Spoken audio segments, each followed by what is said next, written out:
Mounted.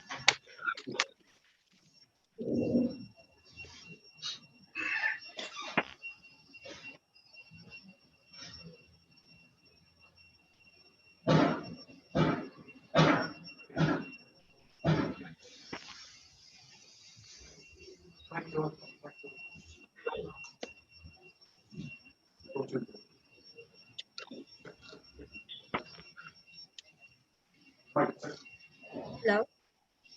Hello.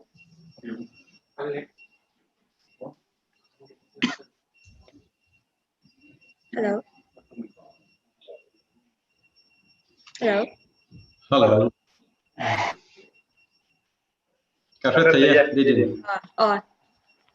I think we can start our program. It's already 11 o'clock. Good morning. My name is Dr. H. Dignitaries from Project Scientist 1 from State's Climate Change Cell, Mystic, and I will be your host for today. On behalf of Mizoram Science, Technology and Innovation Council, I extend a warm welcome to all our invited speakers and all the participants to VIGYAN Utsav as part of the Azadi Ka Amrit Mahotsav. Azadi Ka Amrit Mahotsav is an initiative of the Government of India to celebrate and commemorate 75 years of independence of progressive India. In order to showcase emerging science, technology and innovation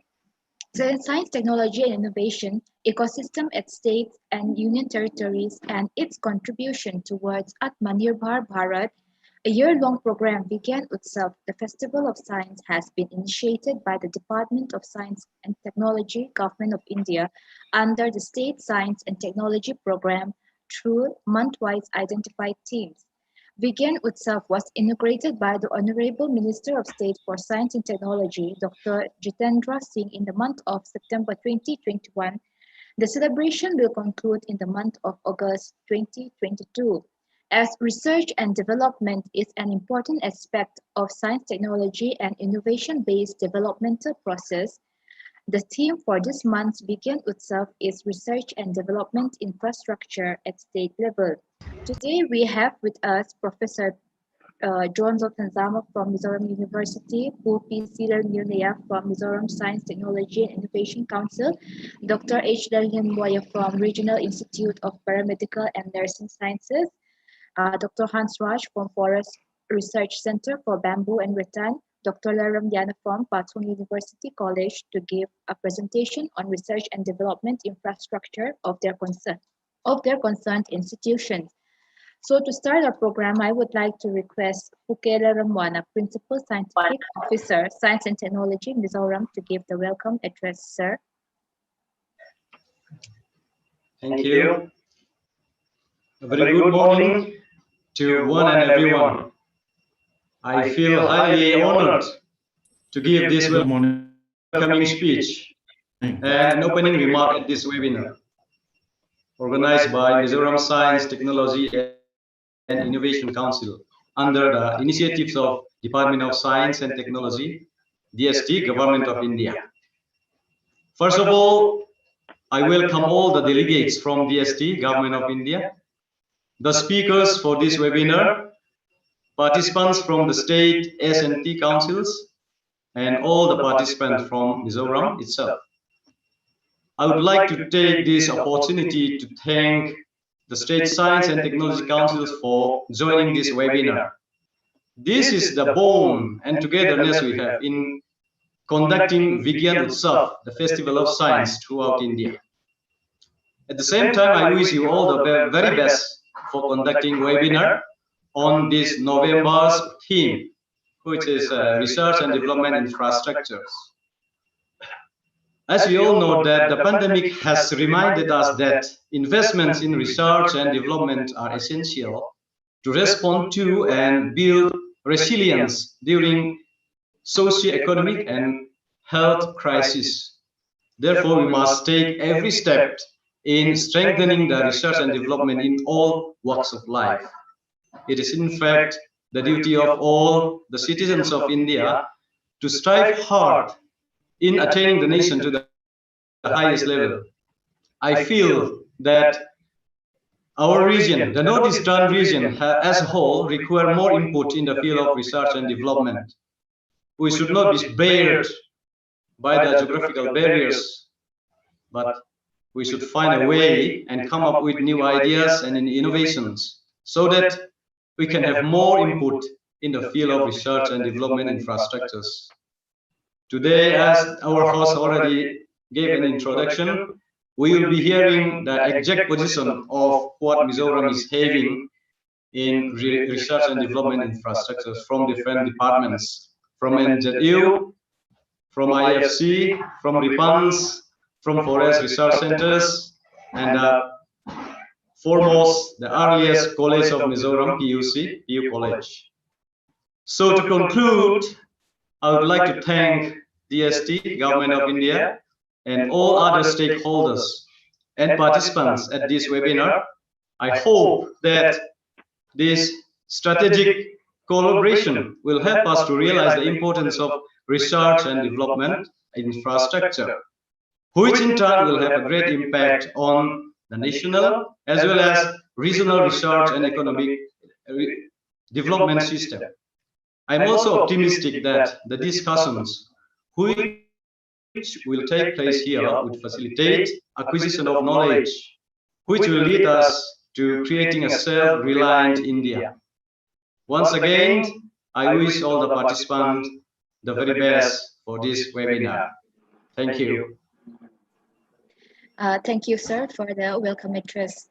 Before we start our presentation, I would like to highlight that e-certificate will be provided to all the participants, and for that, a link will be posted in the chat box where your particulars have to be filled out. So please check out the link and fill out your particulars. So moving on with our program, I would like to request Professor John Zoltanzama, Department of Biotechnology, Mizoram University, to present on the topic Research and Development Infrastructure of Mizoram University. Sir?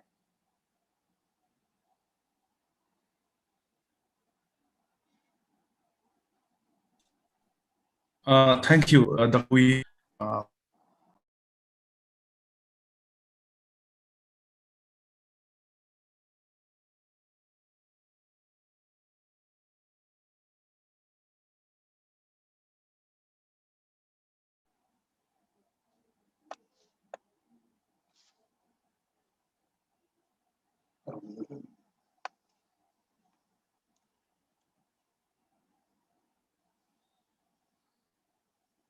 Thank you.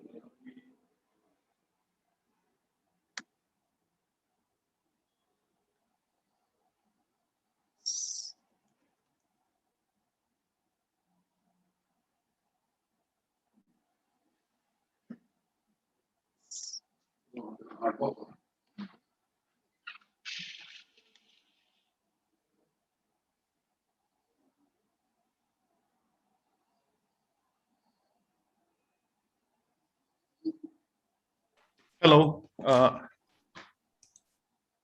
Hello, Dr. Ladinpui. Yes, sir.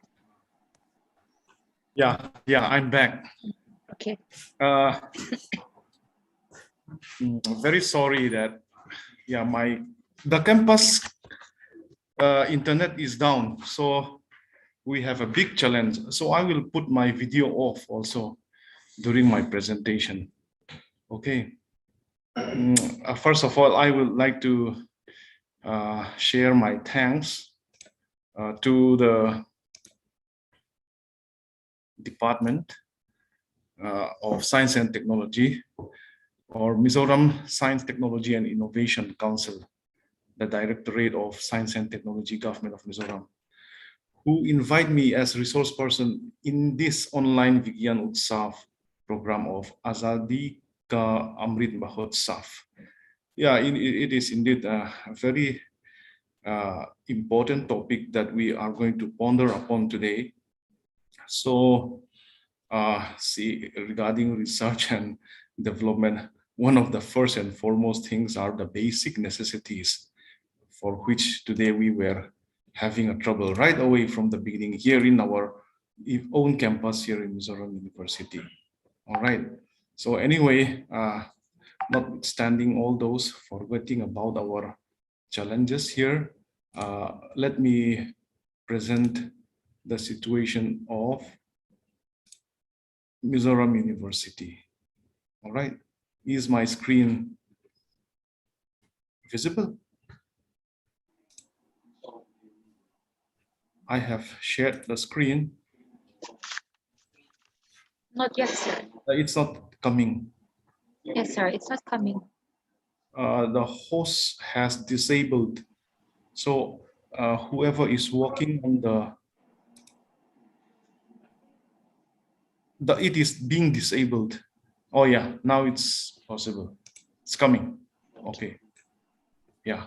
Is it visible? Yes, sir. Okay. Yes, sir. Okay. I will disable myself, or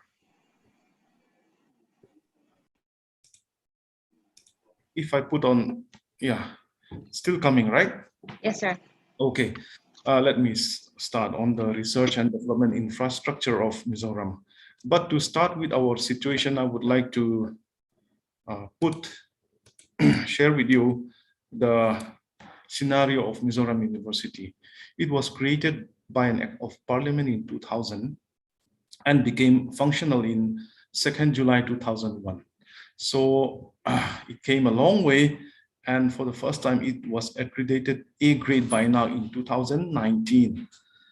It has been ranked in the top 100 universities in India by the NIRF rankings in 2016, 17, and 18, which is under the MHRD.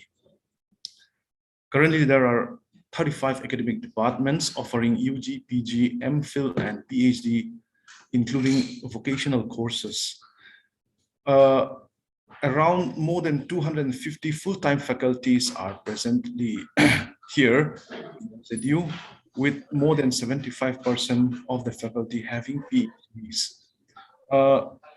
In the last 5 years, over 200 PhD degrees have been produced from Mizoram universities.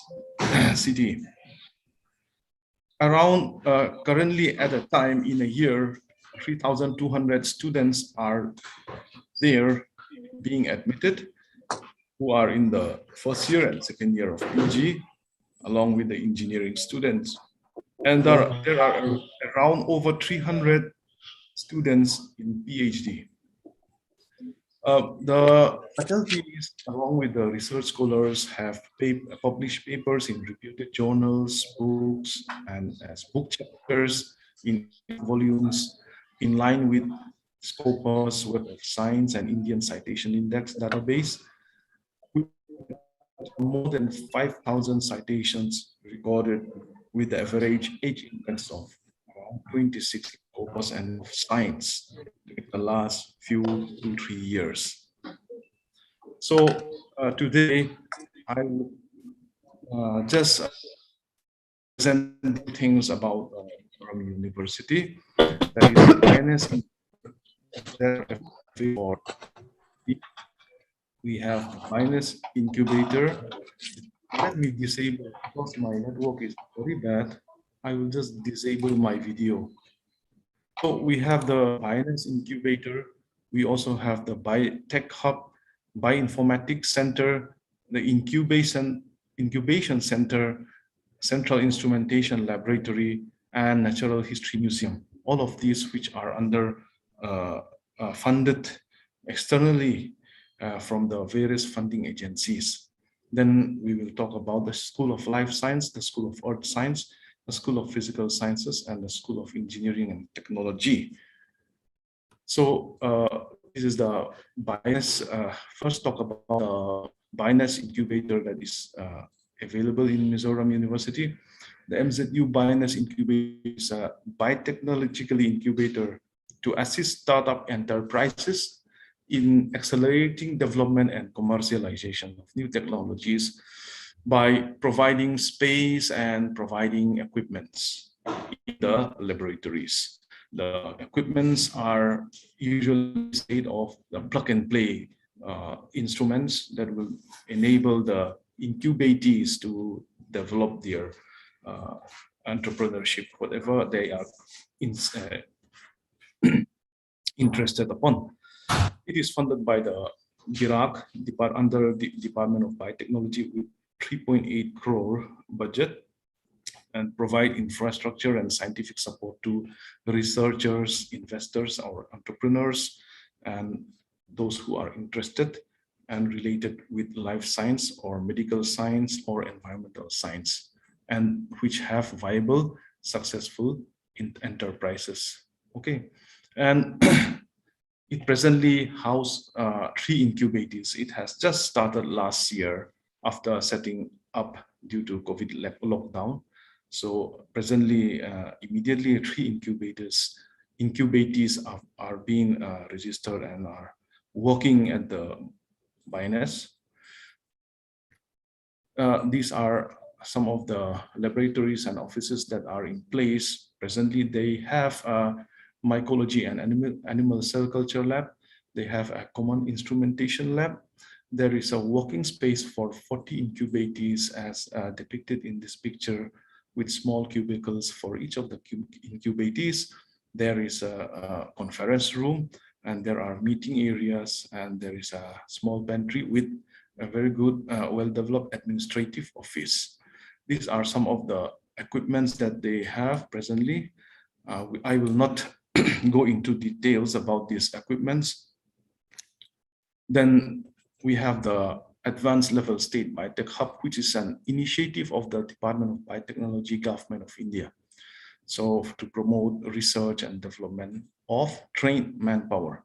So the Biotech Hub function is to support advanced biotechnology infrastructure facility towards teaching, training, and R&D activities.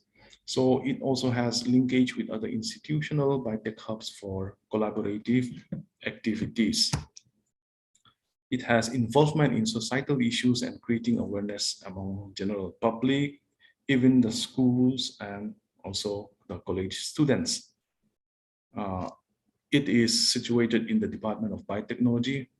We will not go into details each of the equipments.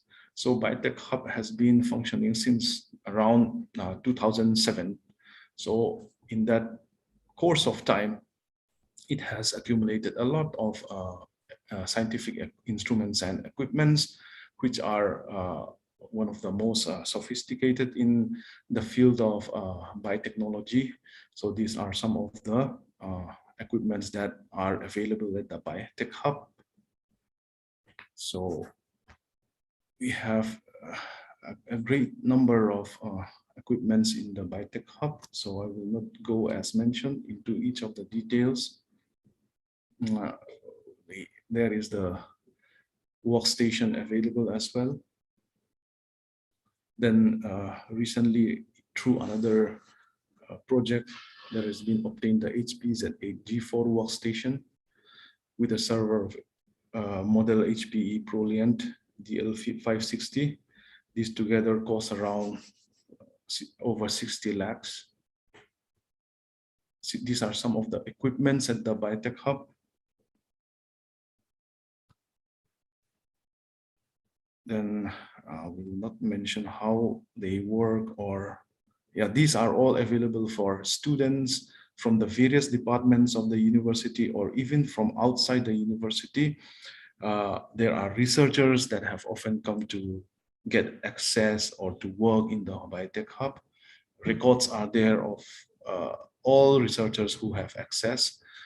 In some cases, the Biotech Hub even provides fellowships, short-term fellowships to needy students who require some support in their research. So there is this center called the Bioinformatics Center, and this bioinformatic infrastructure facility is also located in the Department of Biotechnology, Mizoram University. This also is established in 2008 with funding from the DBT, the Government of India. The main focus in the Bioinformatics Center is also to train and nurture the human resource in bioinformatics and computational biology in the form of conducting specialized workshops, training programs. So the broad areas of training imparted are in general bioinformatics of the human diseases, genetics, DNA barcoding and molecular phylogenetics and metagenomics in life science, health and medical, agriculture, and others that are allied and are requiring bioinformatics. These are some of the equipments, computers, laptops, and projectors and the workstations available in the Bioinformatics Center. We'll not go into the too much details about this.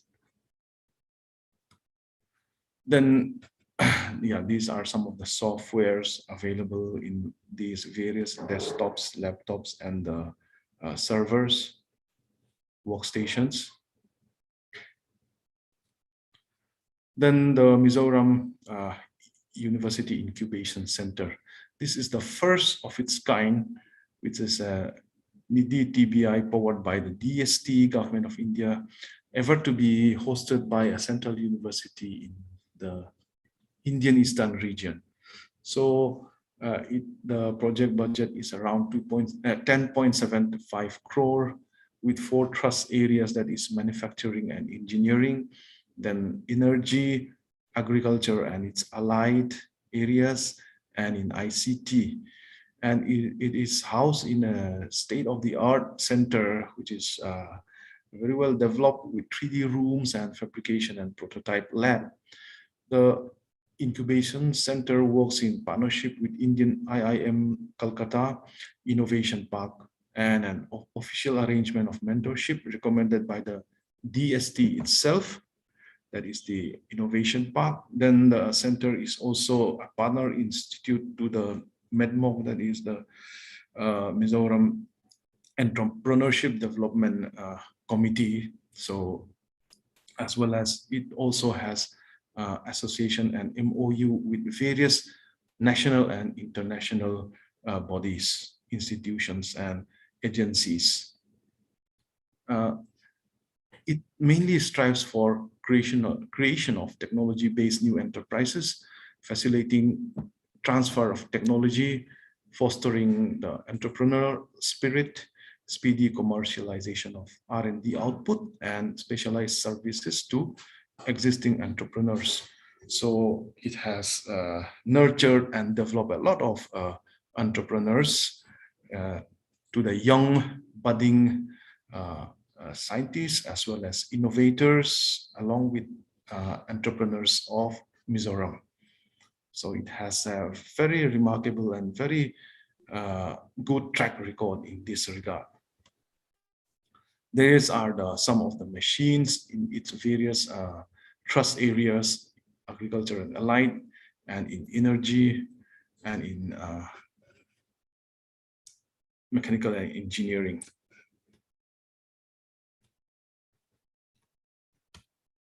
Just a second. I will just, something is wrong with the connection. I'm not able to move the presentation.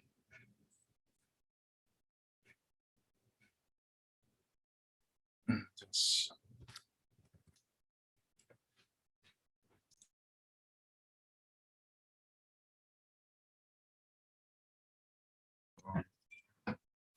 Sir John, yes. can you escape from the presentation mode? I am trying to escape, but it's not working. Let me try something. I'll read.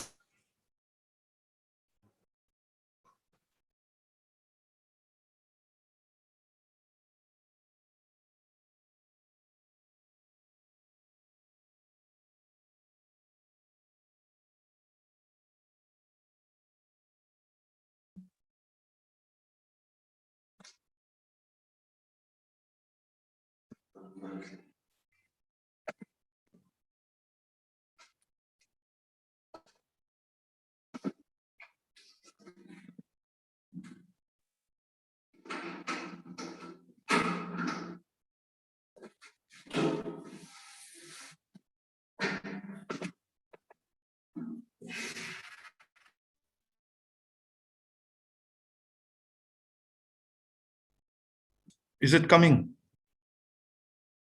Yes, sir. Okay, let me put on the. Okay, it's visible. Is it? Is it visible? Sir. Yes, sir. It is Okay, visible. good. So these are some of the equipments that are and then available in the incubation center. We'll not go into too much details. Then we also have the Central Instrumentation Laboratory, that's the CIL.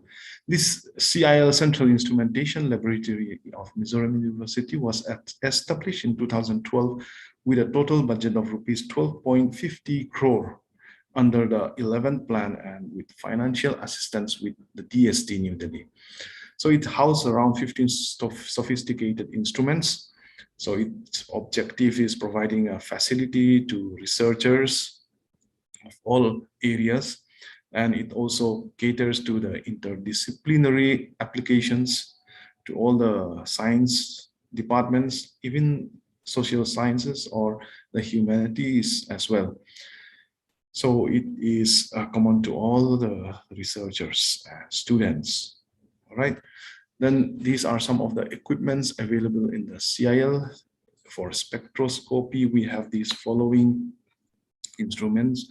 For microscopic and imaging, we have the TEM, and for UPLC and mass spectrometry, we have these. Then for protein purification facility, we have these equipments. Then we have liquid scintillating counting equipment here. We have for genomics mutations and other DNA related or molecular related and even biodiversity related research. We have these following machines. For chromatography, there are these HPLCs, the various HPLCs, even gas chromatography, and for studying the photosynthesis or for plant science, we have these pulse amplitude, oxygen measurement. We have for centrifugation, the ultracentrifuge, and for material science, there is this thermoluminescent dosimeter, Lyophilizer. Then we also have recently established a natural museum, which most probably we will be able to open by this December. This is established from the project called the Mizoram Biodiversity Documentation and Establishment of Natural History Museum of Mizoram. It's funded by the DBT, Ministry of Science and Technology. These are the equipments that are available in the museum. It is located in the ground floor of the auditorium. With a vast space, enough space, it is supposed to cater to researchers for deposition of their biological specimens, so that the holotype, isotype can be referred through these museums using the accession codes given by the museum. A dedicated website will be there for the museum, so that whatever specimens available can be accessed or seen, observed from the internet. And then if there are any visits required, bookings can be made from the internet through the website. These are planned and will be coming up in the short few days. Then let's go into the various schools, starting with the School of Life Science, which was established or founded in 2005. It has 3 departments. All of the departments are partially funded by the fees, DST fees, or UGC SAP programs, or under there's various agencies. So the Department of Biotechnology have these various labs. The Human Disease Genomics and Bioinformatics labs have these following equipments. Then the Redox Biology lab has these following equipments. Let me go faster. The Immunodiagnostic and Nanotechnology lab has these microbiology labs there. And we have Molecular Oncology Laboratory. Then the Department of Botany has these following labs, each with these equipments that are listed here. Then we have Microbiology Lab, Forest Ecology and Bioresource Lab. Then Plant Systematic and Ethnobotany Lab. Then we also have the MSc Lab, Department of zoology have these following labs as according to the faculties present. So their available equipments are listed here. These are those of Dr. Esther and Dr. Vikash. They also have a dedicated fish lab. Then the animal house facility is also there. They also have a very good collection of museum specimens of the various insects, amphibians, and other mammals. Then the School of Earth Science and Natural Resource Management, which was founded in 2002 with 3 departments, have now around it now has 6 departments consisting of environmental science, extension and education and rural development, forestry, geography and resource management, geology, and Department of Horticulture, Aromatic and Medicinal Plants. So these are the available equipment. Department of Environmental Science, they have herbarium room which house about more than 1,000 different plant taxa. There is an air pollution lab, water pollution lab, soil pollution lab, and they have already started with a DST fish stage 1, and new equipments are underway. This is the Department of Horticulture, Aromatic and Medicinal Plants. They have a tissue culture lab as well, along with these various other equipments. Department of Forestry has these various labs that are forest biology and wood science. A common facility is there, and NTFP and plant products lab, silviculture and dendrochronology lab, agroforestry and restoration ecology lab. Then these are ecosystem lab, and DST fish lab is also dedicated separately. Then the Department of Geology has these following labs: paleomagnetic laboratory, optical laboratory, sedimentology laboratory. Then the Department of Geography has these following resources. They do not have, they have a GIS laboratory and the various equipments. Then the School of Physical Science, there are 4 PG departments. It started from 2003 to 4, and the latest addition is the Industrial Chemistry department, which was added in 2019. Then it is somehow giving me another problem where it just doesn't, my slide doesn't move. Okay, it moves now. So Department of Chemistry have these following.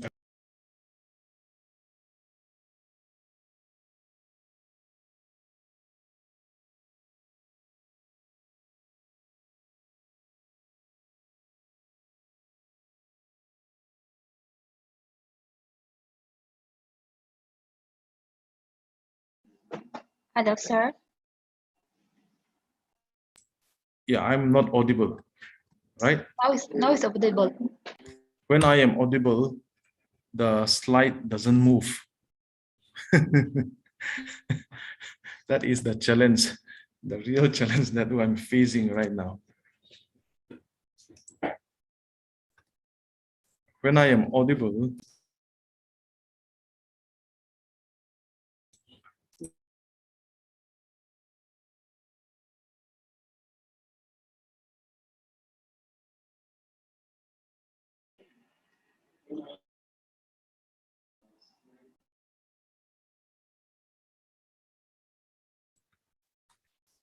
almost finished. Please bear with me. Almost finished. Yeah, this will be the last, I think, my last entrance again. I have made, I think, 3 entrances now. So I think because we are having too much challenge, I will not go further with my slide. All right, it can't move anymore.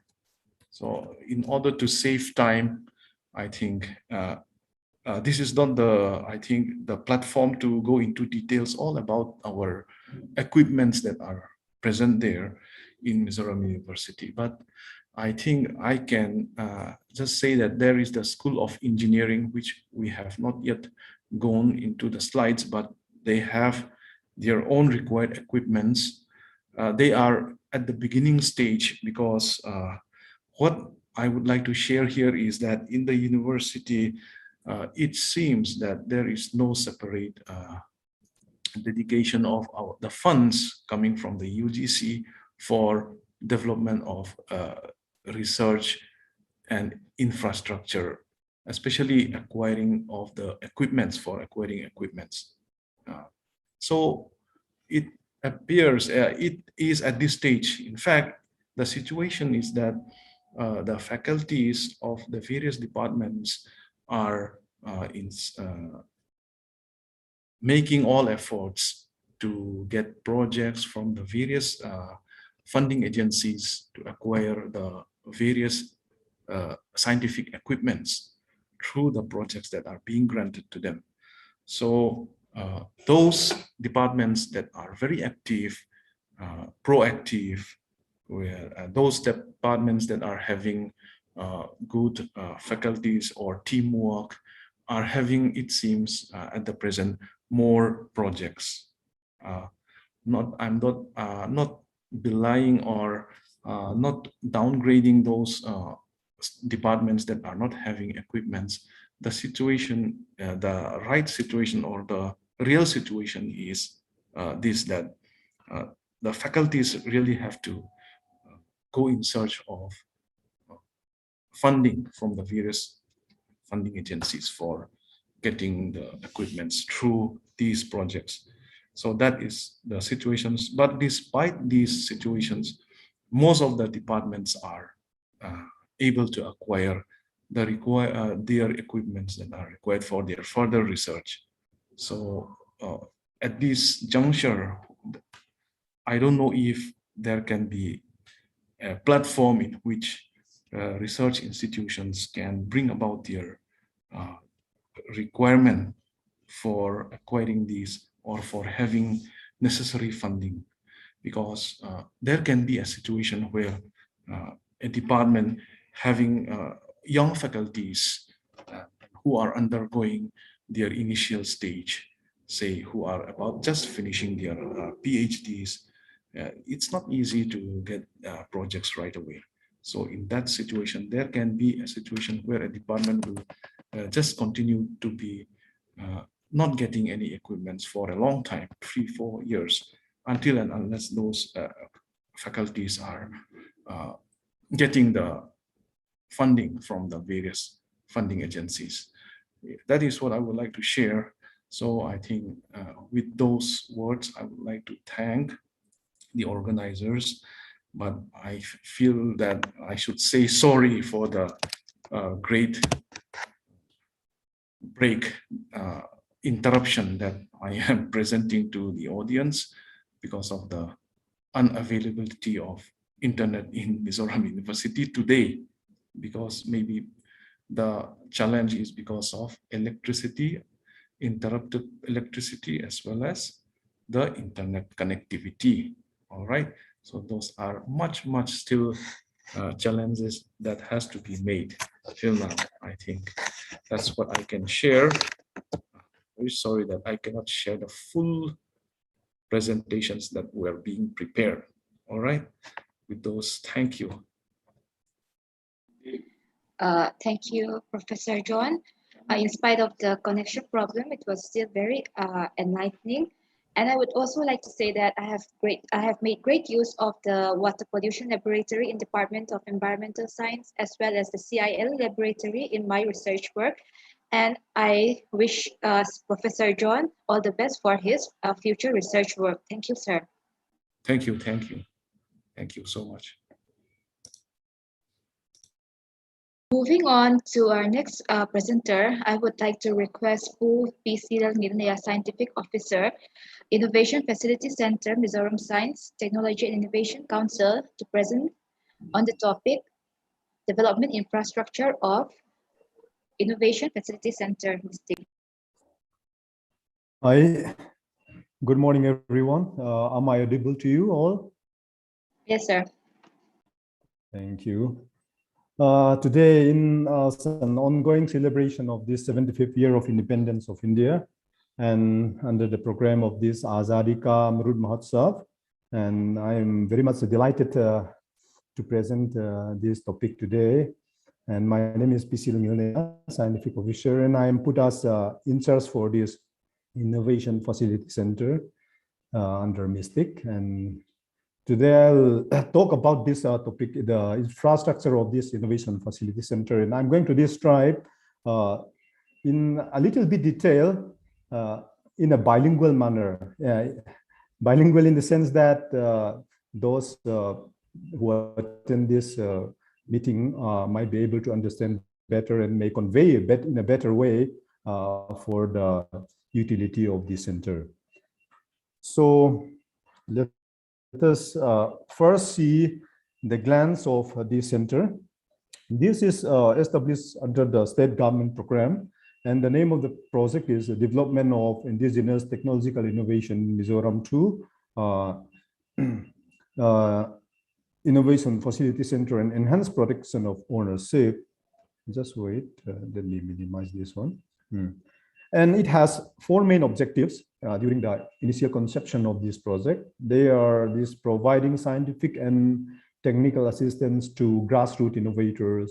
Number two, nurturing the skills of indigenous innovators for their inclusive growth and providing institutional support mechanism to innovators by financially or by capacity building. And the last one is delivering low cost and affordable machinery for the public. Then this is implemented by, as we know, Mizoram Science, Technology and Innovation Council, Mystic, Directorate of Science and Technology. Then this, the total cost of the project is around 6.67 crore, and the duration is around 5 years. And under this project, there are major components, mainly the building, and there are 5 main powers headed by the project engineers. And under this project, it is projected that at least 25 innovations may be made during these 5 years. And if some innovations are suitable for IPR filing, then all those financial support and will be given under this project. And there are plant and machineries, around 58 in numbers are there under this center. As I have said before, I'm going to describe a little bit this, and as such, I want to write down all the script in Mizo so that we could convey better for other people, those who cannot attend, or at the same time, I'd like to say in English for our officials from the mainland so that they could understand better. Firstly, as I display here in the picture, there are 4 big machineries initially. The first one is heavy duty power press. This one has the capacity of forging with a force of around 50 ton. 50 ton is a very huge and massive force that could easily cut or bind or can press an iron plate, or it can disassemble or demolish things very easily. So we could mold something. If somebody has an idea of molding some other thing by his own design or his customized design, it is truly possible using this heavy duty power press. And we have a pneumatic power hammer. This one is a very useful one. In a local language, we could call it tubao. It has also the capacity of having the pressing power of around 50 ton, as the same as heavy duty power press. And it is very useful for this local blacksmith also. Then we are going to install a new forging furnace beside this one. Then the utility of this pneumatic power hammer will be more and more. And as we see here, there are hydraulic press and press brake. These are both working under the principle of this pressure, pneumatic pressure, and they have the capacity of, as we see here in hydraulic press, it has a 25 ton capacity, and we are utilizing this very much for bending pipes and for pressing something with rather than using this heavy duty power press and pneumatic power hammer. This one, small miniature machines could be customized or using for pressing various designs or equipments. And this press brake machine is, as we see here, for bending pipes or bending iron with different angles. This can be done with these press brake machines, even with a thickness up to 25 mm. This machine has the capability of bending with such a shear force. It is a very versatile and strong machine, I should say. Then, as we see here in the previous presentation, MZU are also having this plate rolling machine. This before MZU and this IFC center, there is no plate rolling machine in Mizoram, and we are in dire need for that, because we have a 4 mm thickness of metal plate, which we are trying to bend for making a cylindrical shape, and we are facing a lot of problem. We are contacting various centers like NIT and some other centers in Northeast also. But now it is a very good situation that there are 2 machineries for plate rolling in Mizoram, like MZU, and in the center itself here in New Capital Complex. And as we see here, there are universal milling machine and vertical milling machine, which can be utilized for making various shapes of gears, which an innovator or common people could design, and he could draw very nicely in the paper, and here the engineers at the IFC could easily materialize those conceptual drawings in practice. And the last one is hydraulic operated surface grinding machine.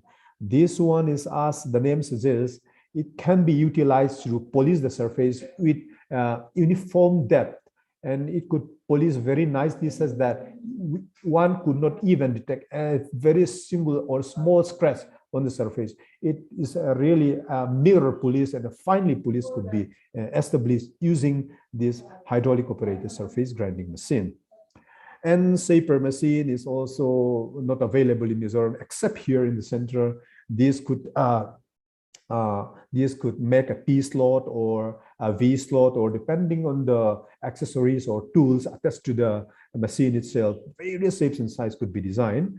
And another 3 machines, lathe machine, CNC lathe machine, CNC milling machines. These are one of the best machines in the country. And lathe machine, as we know, is somehow available at local workshops. This is, some people may call it mother of all machines, because it is so much versatile that one could make one could make it for cutting, one could make it for threading, one could make it for designing, or one could make it for vehicle or automobile workshop also. It's so much useful. But it is manual operated machine. But those 2 machines which I display here on the bottom, CNC lathe machine and CNC milling machines, are computer operated. As we see CNC here, the G code is generated, and one could design the shape in which you wanted to structure, or wanted to print, or wanted to shape the machine, the raw materials. One could pre-design it very nicely, and the outcome is quite satisfactory.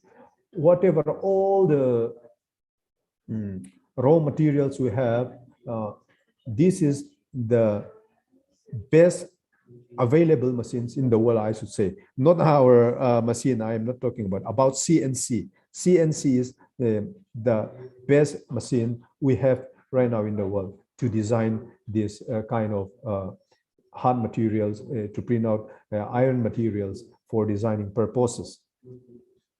And we have another plate beveling machine, magnetic drilling machine, radial drilling machine, and benzo. These are some are popular, and we might have seen in some local workshop. Like magnetic drilling machine is particularly useful. That it is why it is different from the normal drilling machine is that there is a magnetic base here on the basement, such that even when you want to make a drill on the slanted slope, so long as the base is magnetic, it could be attached.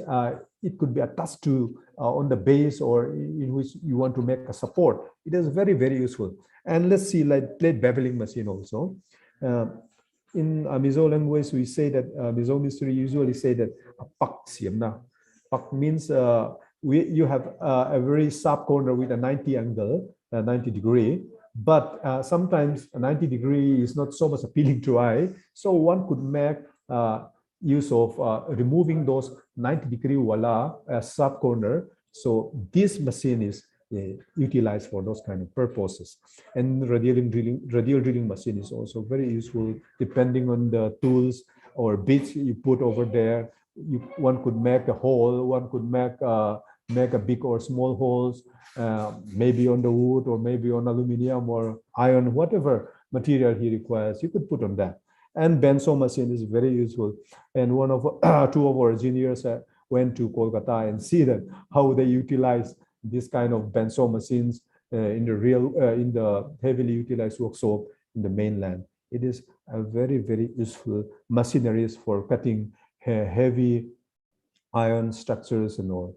So that you were having in this center. So one could read in the Mizo language, which I put over here, and though they may not understand the English itself, or so the bilingual nature may be useful. I'd like to repeat it.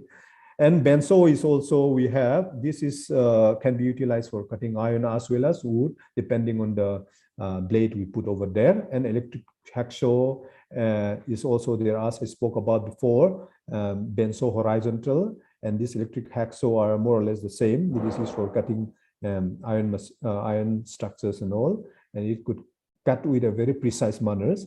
And EDM, as we see here, though it looks a little bit small, but in reality the system is not small, and it could cut with a very high precision, such that the precision goes into molecular level, I should say, and in a micrometer scale adjustment is there, and it is a very nice way of cutting in the absence of oxygen. The cutting took place by eroding the conducting materials by passing through electric current. It is a very nice and precise machinery to cut iron or conducting materials in the absence of oxygen, I should say. And we are also having this indoor single EOT crane.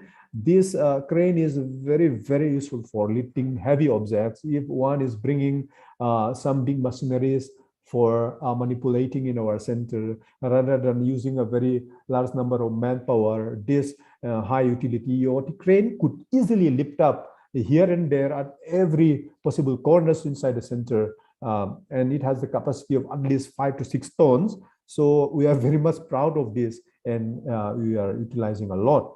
That I'd like to convey as well.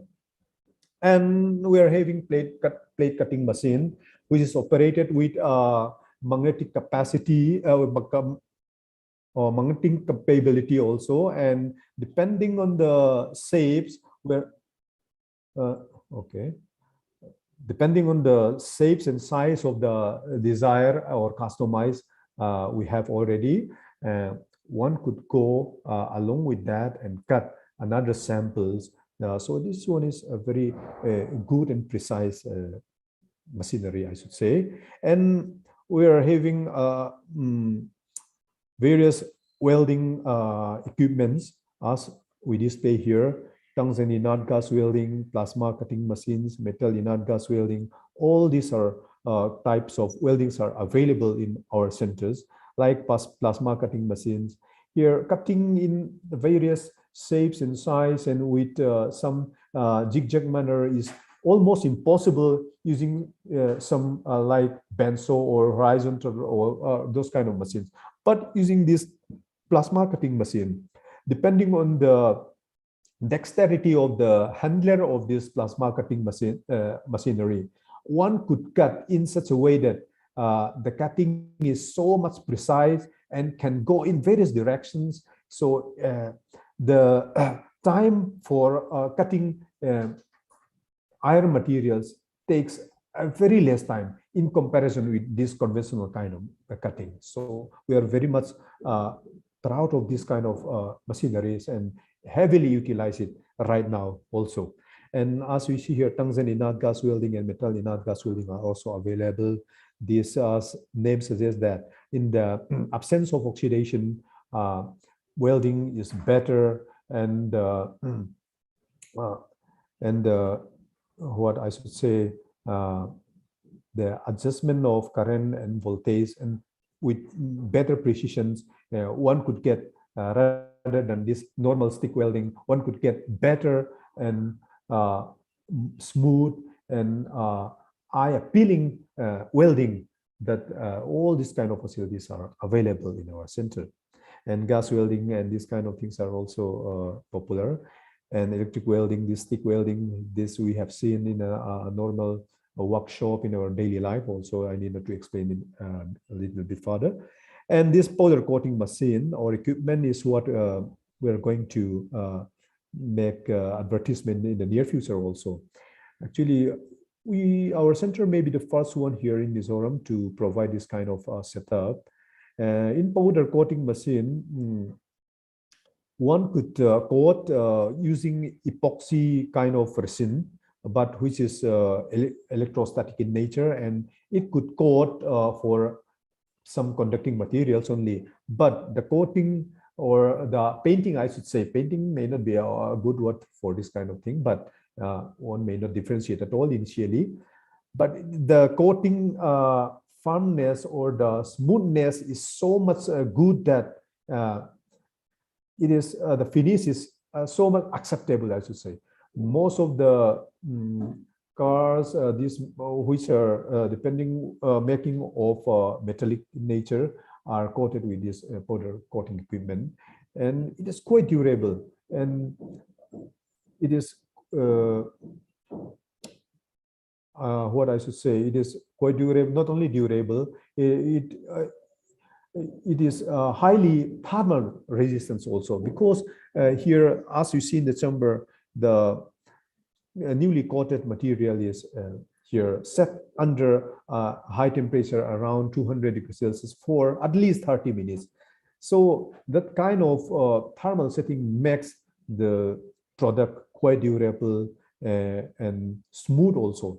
So we are advertising in this talk as well, and those who knew the chance of who has the chance of utilizing this kind of thing could come up very easily with affordable price, and they could just now utilize it in a daily basis also.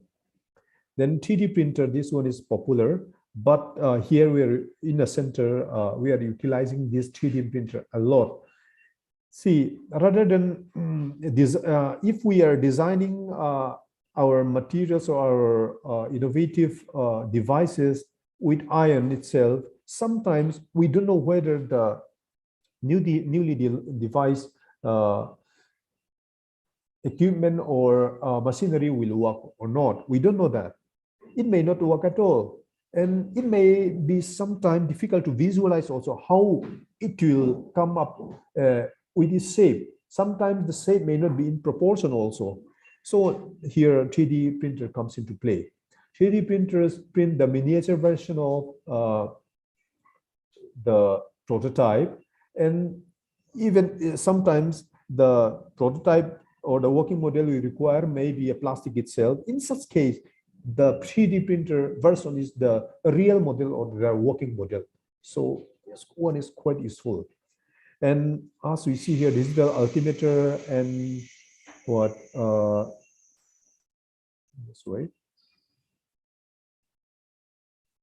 digital laser rangefinder. This one, these two small electronic setups are also very, very useful. Rather than taking out a long meter or a long wire, one could easily point the laser at the distance at which we want to measure the distance. Then one could find easily how far is that, how long is that. So it takes less time, and time and energy are saved. And temperature and humidity meter, digital thermometer, these are also a popular small electronic device. And these small things could be borrowed from the center with a nominal charge. And this power quality analyzer, this one is one of the best electronic or electric equipment we have here that is portable. This power quality analyzer is used for assessing the phase of equipment, the phase of current or alternating current that is given out from the device. And it is very, very useful. Right now, experiment is going on in our center in which our innovators are requesting to measure or to experiment the quality of their innovative design. So we are right now using this power quality analyzer to assess the required experiment. And this climameter also we know, and this specific gravity meter, these are also a very useful setup to measure electric current without disconnecting the wire. And the one that is density meter is also very useful to measure the density of some liquid, whether there is some adulteration in the liquid or not. One could easily chalk it out by dipping this kind of experiment. And this digital light meter, digital sound level meter, digital analog and dial indicator, these are also all available in the center. One could pay a small nominal charge and take home and measure what kind of measurement they like at home. See, for example, why digital light meter is required. So for example, your son or your daughter's studying, but you are not sure whether the light condition is good enough or not. For example, for reading room or studying room, one has to have at least 300 to 500 lux of light intensity. But your light may not be required that in the long run, your son or daughter may suffer from some kind of visual problems. So take it this one and measure it, how much light it is there. And like this is a sound level meter. So it's quite useful. And see, nowadays people are talking about sound pollution. At night, we are hearing a very loud boom sound from the bike running here and there, and whether our studying environment for our children are safe enough with sound pollution or not. One could check it out. If the sound level is too much, then there may be disturbance for concentration for their study as well. One could take home this one and borrow it by paying nominal charges. It will be very, very useful. Like digital micrometer and digital light digital slide caliper, digital height gauge. These are quite precise, I should say, to measure a specific diameter, a specific distance, which you could not measure using your measuring tape at home. You could take it home or borrow it and utilize it the same. And like these are digital force gauge and this weighing machine are also measuring the weight with a precise measurement, and they are quite useful for our daily lives also. Now, let us just highlight some experimentation and productions we have, and many are missed out also. Right now, as I talk about, one of our innovators are making some bamboo-based heat insulator, which they install inside the customized inverter. Now, right now, the experiment is going on whether the insulator is having a meaningful effect on the consumption of electric current. So right now, our power quality analyzer is working for that. And as we see here, 3D printer is quite utilized. Some of our clients are losing the cap of their tractor, and so we design the whole setup again and provide with that. They are very happy of that. And like powder coating, as we have spoken about, see this traditional jumper of for agricultural use, this powder coated, and we believe that this will last very, very much longer, and it will protect from rusting also. Then 3D design for this filter glass stand is also made here, and one could conceptualize it and come here and working with our engineers, and we could print it. Then our price is very low, and not only price, but regarding the innovative mind one could materialize it. That is the most important part of this center. As we have spoken about, this indirect heating grilling device is also right now made here, and it is working model, and we are going to advertise very soon. See, as we know that the direct heating causes polycyclic aromatic hydrocarbons are making cancer is already confirmed. That's why we are making an indirect kind of grilling machine. This is working very fine. I should say within 30 minutes of working, one could get a very nice, good melted, roasted kind of meat. And even with 1 hour, one could take the roasted or the grilled meat could be eaten. That kind of thing is very rare. So I'm a little bit boasting about this product also. Like shaft cutter assembly, one of our innovators is producing this shaft cutter and is going to supply for the government for utility of the people. Then we are going to make the whole setup here, the cutting assembly. Right now the work is going on, and we 3D printed material. We are making this broomstick holder. Then it is designed here, and it is patent search is done. Then in the future we are trying to file for IPR for patent as well. So lastly, I'd like to summarize, not only summarize, I'd like to make how membership could be done here in IFC. There are 2 ways of being a member here. One is bronze member, another is silver member, another is gold member. For bronze member, any person, those who have innovation, but they don't have any kind of business with that, and they want to be still an innovator, they could be a bronze member. And for silver member, they might have innovation, and sometimes they might sell it, but it's not their bread and butter, that their innovation is not bread and butter. So those people could obtain a silver membership. And for gold member, those who have innovations and they enter into business with their innovations, and innovation has been their bread and butter, and for their living, I should say, those could obtain the gold membership here. And for plus member, those who have patent, they could be plus member. Say, if somebody who has innovation and going to business and earning money from innovation, and they have patent, then they could be gold plus member, I should say, by paying membership fee of 200. Anyone could be, I should say, a member, but starting one is a bronze member.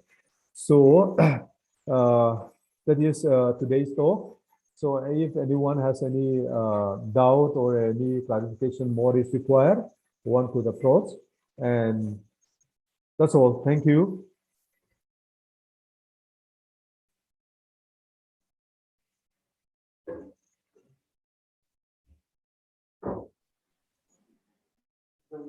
Thank you, Upisi and Gilnea, for sharing all the instruments, machines available in Innovation Facility Center. The one thing that caught my ears most was the indirect heated grilling device, as what we would call it in Visau is Sarepna, which is more which will be more healthier than the one that we have been using now. So I'm really looking forward to that.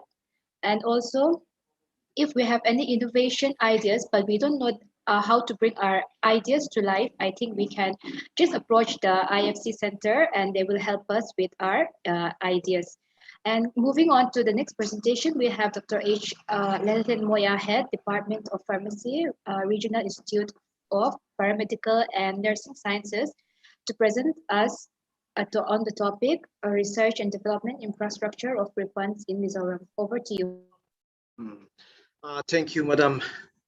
And I'm really thankful for the program of VIGYAN UTSAV and for inviting me to present the research infrastructure available in Department of Pharmacy Refunds. I hope I am audible.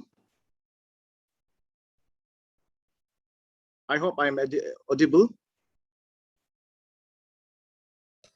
Yes, you're audible. We can hear you. Okay. Okay. Thank you. Thank you. So then let me share my screen.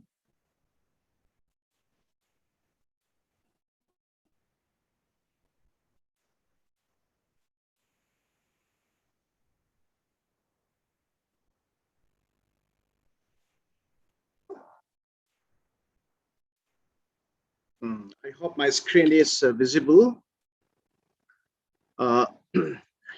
Yes, my name is Dr. H. Lalhen Moya. I am head of department in Department of Pharmacy, RIPANS. It is really nice to hear and to see the presentation from Mizoram University as well as from the Innovation Center. And a lot of, especially from Innovation Center, some of the instruments which is very much necessary for the research work, but which may not available presently in our institutions are already installed in the that Innovation Center. And it's really nice to hear those things. And I hope that very near future will be coming and visit that Innovation Center especially. Okay, going to the research and development infrastructures of RIPANS in Mizoram. Let me introduce the institution, our institution, RIPANS. And as we all know that our institution is under the Ministry of Health and Family Welfare, Government of India. And presently we are having undergraduate course of BSc Nursing, BSc MLT, Bachelor in Pharmacy BPharm, BSc RIT Radio Imaging Technology, and Bachelor in Optometry, we call BOptom. And we are having 2 postgraduate program, Master in Pharmacy MPharm and MSc MLT starting from this year. The average student in our institute are undergraduate 815 and postgraduate 46. And from next year onwards, there will be around 80 postgraduate students. So this is about our institution. And I'll be presenting the different facilities available in the institute. I will be presenting the sophisticated instruments only, that not small instruments will not be presented in my slide. And number 1 is high performance thin layer chromatograph. We call it HPTLC. This HPTLC, by using this, we are checking the purity of different sample, different chemicals, and we are checking the chemical, especially phytochemical contents from plant constituents, and we are taking the photograph as well as we are taking the light. We are using this instrument for making the library of different plant profile, and so mainly we are utilizing for drugs. And this last year, during the month of October, we had completed calibration of this instrument, and now it is fully running. And we are planning to improve this instrument by installing MS interface. So I hope that very soon, mass spectrometer interface will be installed here. And this instrument is available for researchers, a lot of Mizoram University researchers, as well as researchers from Assam University, Guwahati University, and Agriculture University of Jorhat used to come and utilize these instruments. Secondly, this is the Lyophilizer. And we in pharmaceutical science as well as other department, we are mainly using this instrument for drying of chemical compound by applying low temperature. And so this instrument can be utilized, and presently now also it is being utilized. And this is the gas chromatograph. We are having 3 detectors, FID, TID, and electron capture detector, ECD. So these 3 detectors are functioning, and by using this main gas chromatograph in RIPANS, we are using for pesticide residue analysis. But in addition to that, all vitamins as well as some volatile compound can be analyzed here, and it is used for checking the purity of chemical compound as well as for the isolation of aromatic compound, aromatic chemicals. And so this instrument now calibration is waiting, and it is due. Calibration was due for the month of April this year, but due to some problem from the company, they are unable to come and calibrate it. All the payment has already completed, and they are supposed to come anytime. But anyway, presently this instrument is can be utilized as of now. Going to the next equipment, high performance liquid chromatograph. We are having HPLC with 3 detector, UV visible detector, refractive index detector, and diode array detector. So these 3 detectors are utilized right now, and the calibration work of HPLC was completed during the month of March this year, and presently it is fully functioning. But the RI detector, there is a small leakage that was rectified, and but due to the problem in the injector unit, more than 2,500 pressure cannot be withstand at present. That is why there is a slight problem, but as of now, the instrument is working fine, and it is being utilized frequently. And this instrument is very much utilized by researchers across Mizoram, as well as from other states. And this instrument is presently utilized for the food and drug testing, as the institution is state-recognized food and drugs testing laboratory. Moving to the next instrument, we are having UV visible spectrophotometer. Presently, we are having 5 different units, and 1 unit is under installation. Anyway, this is one of the common instruments, but it is very much utilized among the researchers as well as the postgraduate student, especially for checking the purity as well as determining of the quantitative determination of chemical drugs, pharmaceuticals, and compound which are isolated from, especially from natural product. This is ion chromatograph. Ion chromatograph, as you know, that due to some of the detection problem, it's not possible to analyze ion like chloride, hydroxyl ions, sulfate ions. So this ion chromatograph is having the electrochemical detector, UV variable detectors, and conductivity detectors. This is mainly for checking the purity of sample, especially food product, pharmaceutical product, and other product which may be contaminated by heavy metal compound or maybe some ions. And especially it is utilized for the detection of antibiotic residue, as well as pesticide residue and insecticide residue in plant and other food samples. Moving to the next instrument, this is the fully auto analyzer, biochemistry analyzer. Here we are analyzing blood, and it is mainly utilized in the drug discovery process. When the toxicological studies is being done, that blood sample has been utilized by using this, we can detect that different 36 parameters by using this, and 2 microliter blood sample is needed for full determination of the 36 parameters. And so it is mainly used for the drug discovery process, and this also very much utilized by different researchers, especially who are working on pharmacological and toxicological kinetic studies. This is the Fourier transform infrared spectrometer. We call it FTIR. And this is Nicolette IS10, and it's come from Thermo Scientific. And this is mainly utilized for the determination of the functional groups, as well as it is used for the quantitative determination of some chemical compound. And so by using this, we can see the we already detect the different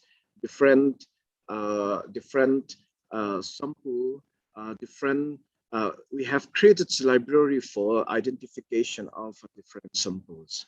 So, and going to the next, and this is atomic absorption spectrometer, AAS. Right now we are having 18 lamps from sodium to most of the heavy metals, including arsenic, can be detected here. And we are using graphite furnace for this, and it is very much utilized for the heavy metal detection as well as quantification. And sometimes there is a problem which like ferric as well as ferrous. This AAS can detect only that iron compounds. That is why some confusions are there in between ferric and ferrous, like that cupric and cuprous. In such cases, we are utilizing ion chromatograph to identify that whether it is ferric ions or ferrous ions. And so presently, this instrument is under calibration, and within this month, and it is supposed to be completed. The calibration work shall be completed. This is spectrophotometer. Spectrophotometer here, polycyclic aromatic compound and hydrocarbons, pyrene, benzopyrene, and different pesticides and different vitamins can be utilized. And we are having for determination of those compounds, we are utilizing these instruments. And presently we are utilizing for the determination of quinine and its related compound in pharmaceuticals. And so this is now most of the vitamins, especially the fat-soluble vitamins, can be utilized very correctly by using these instruments. This is automatic gel dull equipment. Automatic gel dull equipment. This instrument is utilized for the mainly determination of nitrogen in food and other sample. And so by using this, we are calculating the calorific value of pharmaceutical and food products. And it is mainly utilized by local entrepreneurs who are producing some food product. We used to calculate their calorific value. And in addition to spectrophotometers and others, we determine their carbohydrate content, total fat content. And so by collecting those information, the real calorific value per 100 grams can be calculated. On dedicated aseptic room BSL1, it is used for antimicrobial studies. And so inside this, we are having a BOD incubator, and different incubators has been placed here. And we are having some pathogenic microorganisms and non-pathogenic microorganisms. Has been cultured inside, and it has been subcultured frequently. Presently, this laboratory is used for researchers for the evolution of antimicrobial activity of synthetic as well as the compound which are isolated and which are formulated. This is laboratory fermenter, and it is mainly utilized for the fermenting for study of fermentation technology, and some of the antibiotic production can be done here. In addition to that, alcohol and other fermentation automatically can be done by using this. And so it is having 5-liter capacity. So fermentation experiment and as well as the process can be studied by using this.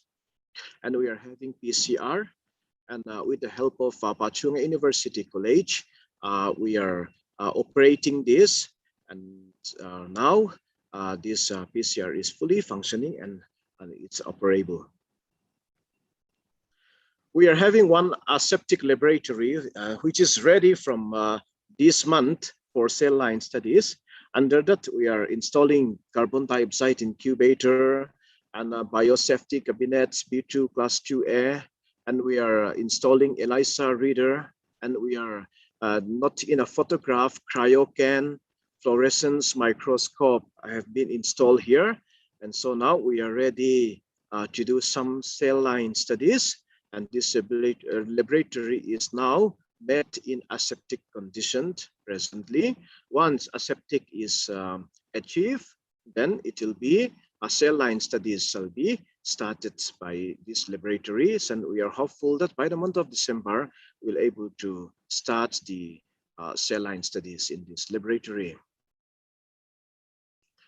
For the formulation of pharmaceutical as well as food, these are the different equipments available: disintegration apparatus and dissolution apparatus.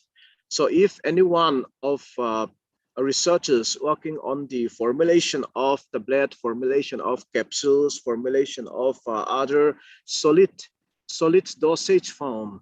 So by seeing this, whether it is complied with US Pharmacopoeia, Indian Pharmacopoeial Standard, European Pharmacopoeial Standard, by using this disintegration and dissolution apparatus, we can check the bioavailability parameters. Presently, the students as well as researchers in the institutions are utilizing this for testing of different formulated products. And along with that, the different drugs which are available in Mizoram market, especially tablet and capsule, used to test it regularly here, whether they are comply with the standard or whether they will be able to be observed by the body after taking 2 oral route. That determination and that studies is being done by using this. This is the stability chamber. By using this stability chamber, we can say we can calculate and we can study and we can determine the lifetime of any chemical compound. So within this, under this condition, we can correct the temperature, we can control temperature, we can control humidity conditions and some other parameters. And so by using this, the expiry date of drugs are used to calculate it. Whatever formulated we had to complete it here by using this stability chamber, we have calculated the expiry date of drugs. Not only for that, for chemical kinetic studies, as well as to calculate the rate of reactions, the stability chamber is being utilized. This is automatic rotary tablet punching machine. So by using this machine, during 1 hour, we can punch 30,000 tablets. 30,000 tablets can be punched. And so presently, the researchers who are involving in the drugs formulation, after they complete formulation as a tablet, the granules, the formulated granules has been taken here and it has been punched into tablet. Then so that's tablet, that's characteristic of those tablet has been studied, and the parameters given by the pharmacopoeia has been compared with the parameter what we have found. And so this is industrial scale also, and it can be utilized for some entrepreneurs who are in need to punch their formulated granules into tablet. This is fluidized bed dryer. Drying and granulation is one of the problem in the formulation studies. And so by using this, we can control the granules of chemical powder. In addition to that, once after control is over, we can dry the granules according to our desire. Once drying is completed, the granules are ready for the punch into tablet as well as punch into capsule. So it is mainly utilized for the drugs development work. And we are having dedicated animal house under CPC SEA, and we are allowed to do research work up to rodents, and for rodents up to rabbit. From mice to rabbit can be experiment can be done in this animal house, and we are having dedicated animal ethics committee, which is recognized by CPCSEA. And inside this animal house, we are having separate room for rats. We are having separate room for rabbit. We are having separate room for mice, and we are having separate room for the quarantine center, and we are having separate room for the sick animal. We are having separate room for the experiment region, separate room for operation, and separate room for keeping the animal feeds. And we are having separate room for the staff, and we are having separate room for incineration, and we are having separate room for the cage and other cleaning of animal equipments. And it is taken care by under the guidance of one veterinary doctor, and 2 staff are assigned in this. And so many experiments are presently going on, especially right now, acute toxicity as well as subacute and chronic toxicity studies of some different phytochemical compound extracted from the plants of Mizoram is ongoing presently. Now, these are the equipment under installation. Synthesizer installation is completed last week. Now it is under trial, and minus 80 degrees Celsius deep freezer is ongoing for installation, and minus 23 degrees Celsius deep freezer is ongoing for installation. In addition to that, we are having some upgradation work in the institution. Right now, establishment of 100-bedded hospital construction is going on. Construction was started since last year, the month of October.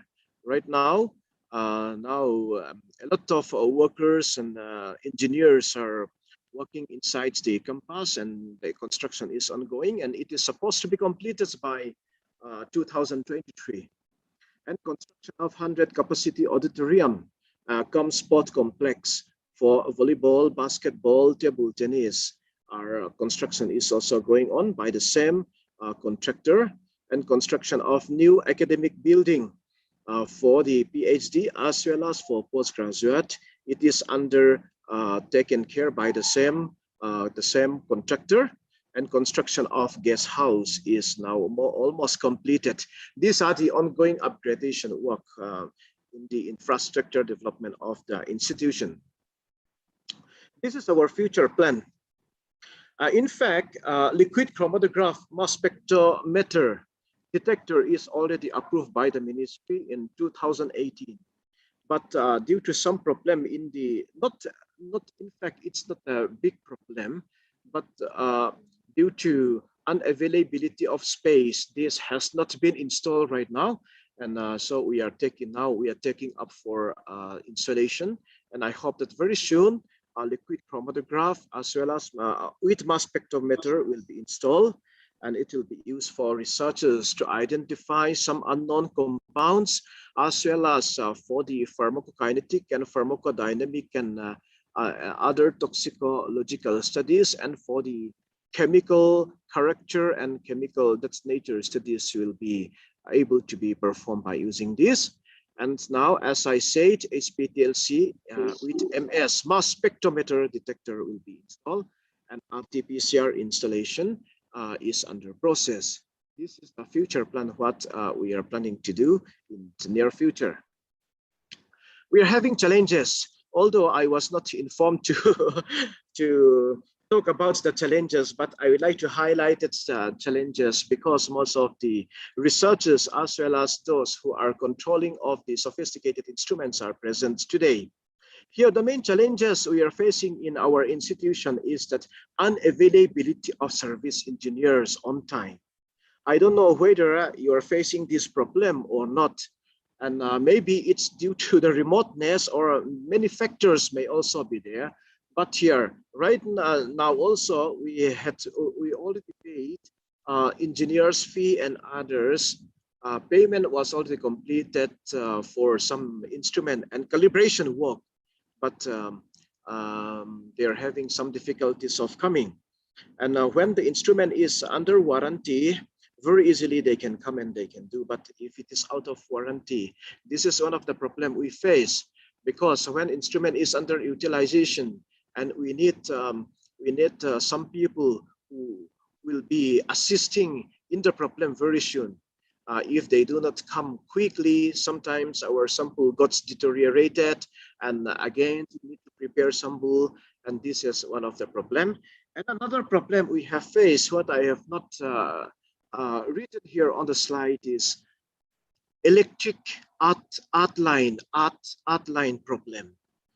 So our electrician and engineers have investigated this problem. What they have said is that from the transformer, electric earthing is not corrected properly. So it's due to this reason, many of our instruments are due to their sensitivity, and we cannot utilize sometimes. And morning we need to check the earthing, and morning with the voltage, and if there is so much fluctuation in that voltage, we are unable to utilize it. So there are many days that instruments cannot be utilized in our laboratory. So this is one of the problem.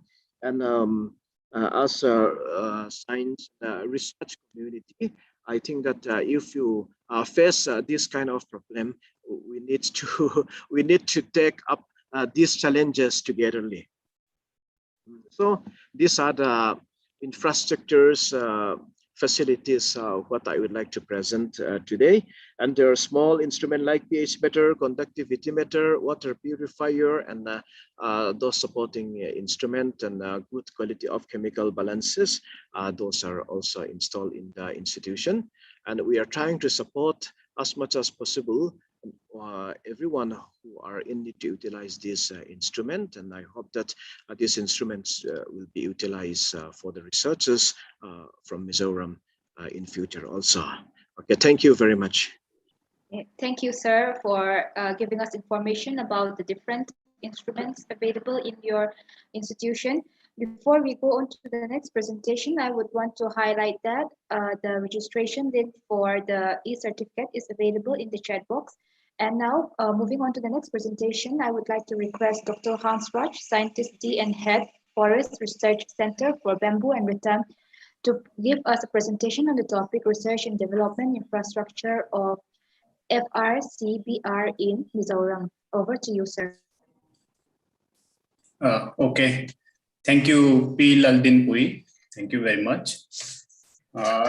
Respected all the participants from all over the Mizoram and other parts of the country. So first of all, I would like to thank this Mystic for inviting me as a resource person for this webinar, Research and Infrastructure Development in the VIGYAN UTSAV. I'm very thankful for this. And it is very nice to hear from all the research departments of the Mizoram that we are having a lot of facilities. We are searching for all these facilities in our research centers, since so we need collaboration in Mizoram University as well as RIPANS and then Mystic also. Together I hope we can do much better work. So I was not aware. Thank you very much for all other departments. So coming to my presentation, I will share my screen.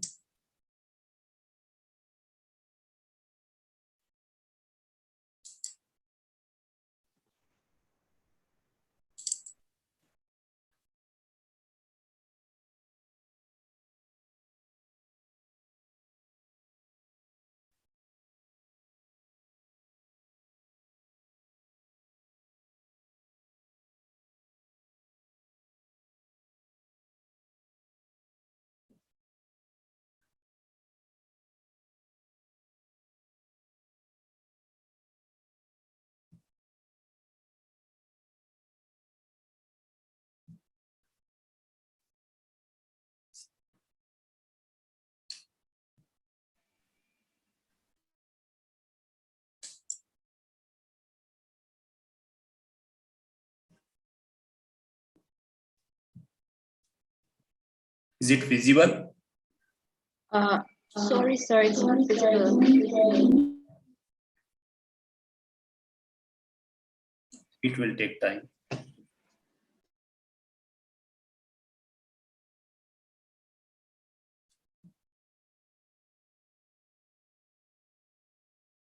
Is it visible now? Yes, sir.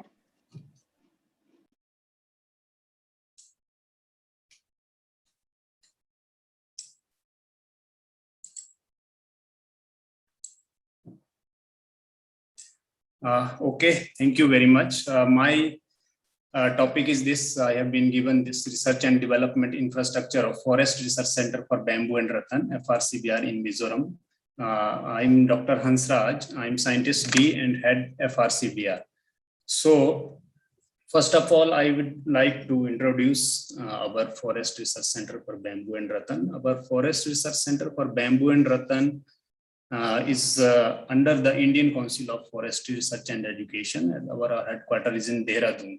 And we are the part of the Rainforest Research Institute. So in India, we are having 5 research centers. So this is among the 5 research centers. One another is there in the Agartala.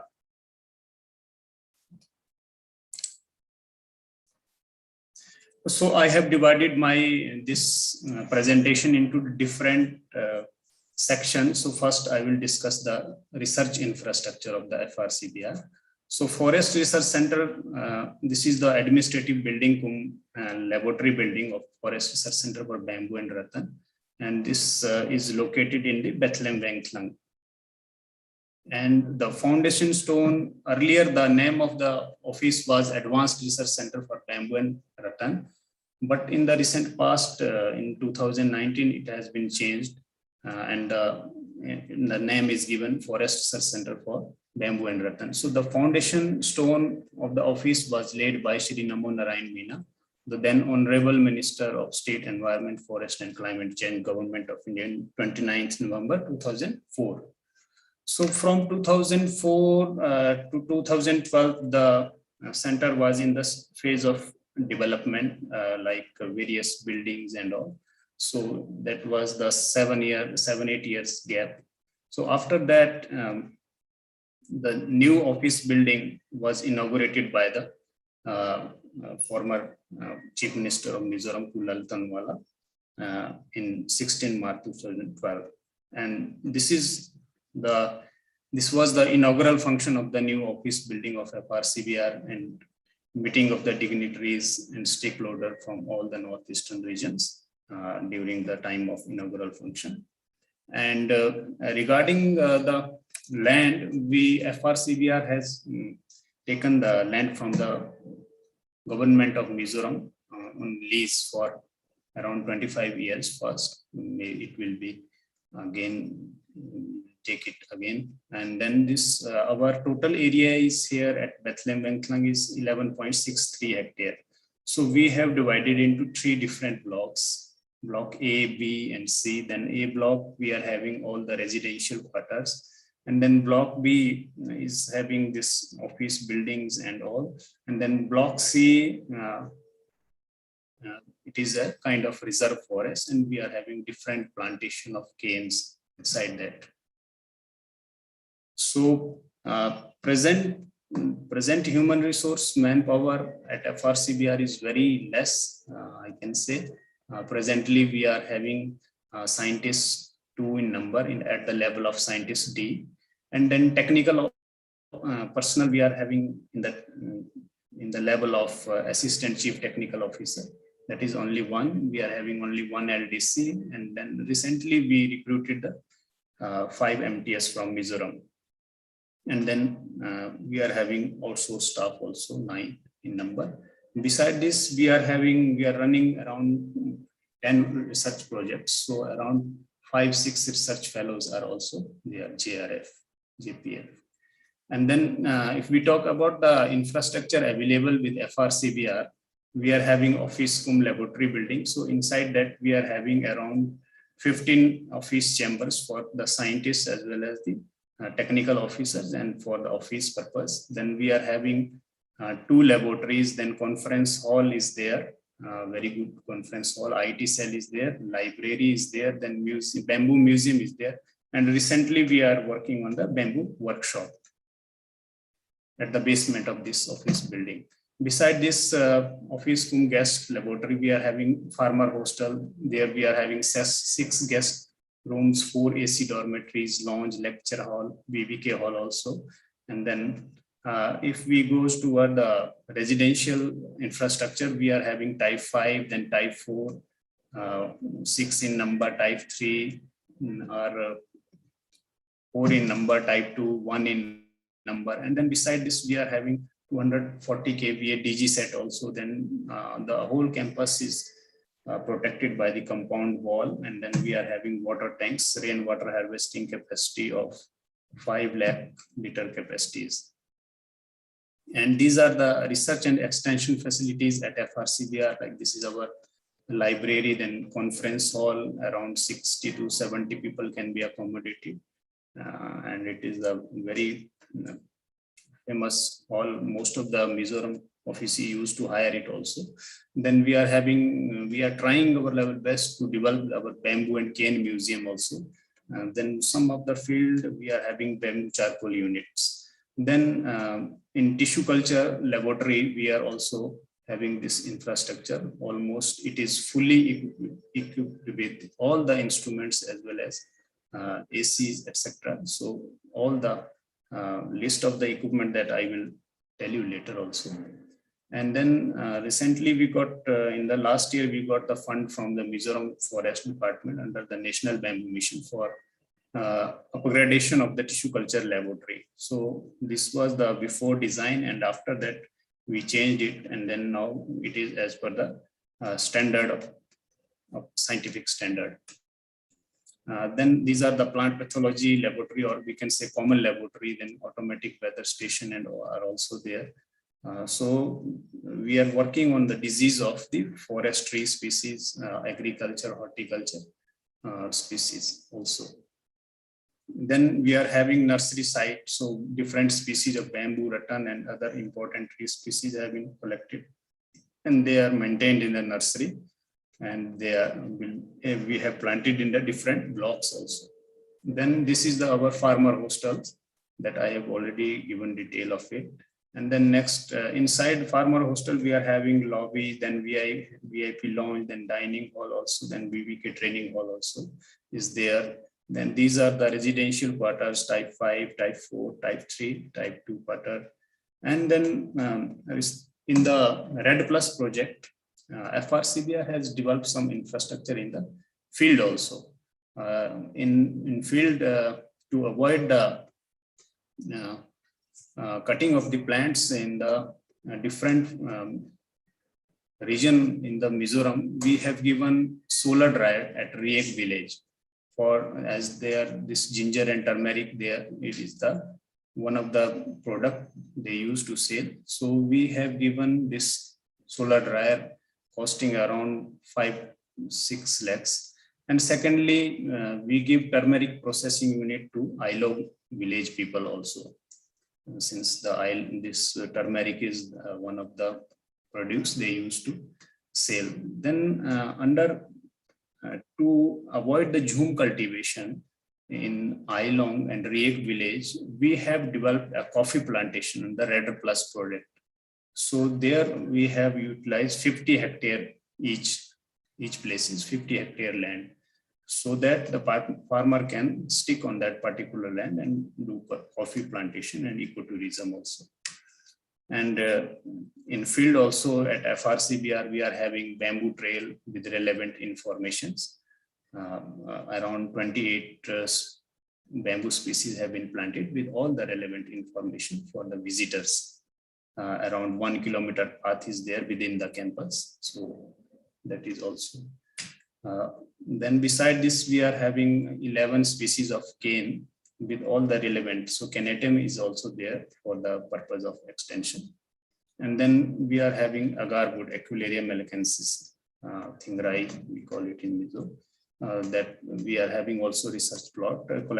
We are having different clones collected from the different northeastern regions.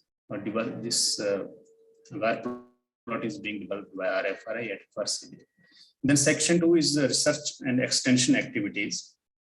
Since our research center is mainly working on the research and extension activities in Mizoram mainly, so I will highlight a few. Since this is our mandate to carry out the focused research on bamboo and rattan in northeastern region, we cannot say we not only bamboo and rattan, we are doing other research work also, depending on the scientist, what discipline he is having. And second mandate is to disseminate available technology, processes, tools to user groups for conservation and sustainable use of forest resources, particularly bamboo and rattan. And then to support the lead institute in the research, education and extension activities in the area of our jurisdiction, that is in Northeast India. And then these are the these are the research activities. As I told that we have inaugurated this building in 2012. So within the gap of this, we have completed the 11 research projects. Those are enlisted here, like forest type of Mizoram. This was the All India Coordinated Research Project, where ICFRE has given us task to reassign the forest type of Mizoram. So it was done by us. And second is inventorization and ex situ conservation of bamboo and rattan resources of Mizoram, Tripura and Brak Valley of Assam. So this project was also carried out by FRCBR, but later our FRA has received Dr. TC Bhuya, he has given the final project completion report. So then third is we did some socioeconomic survey in Mizoram under identification of forest land in the forest fringe villages. So it was funded by the National Rainfed Authority of Area in India. And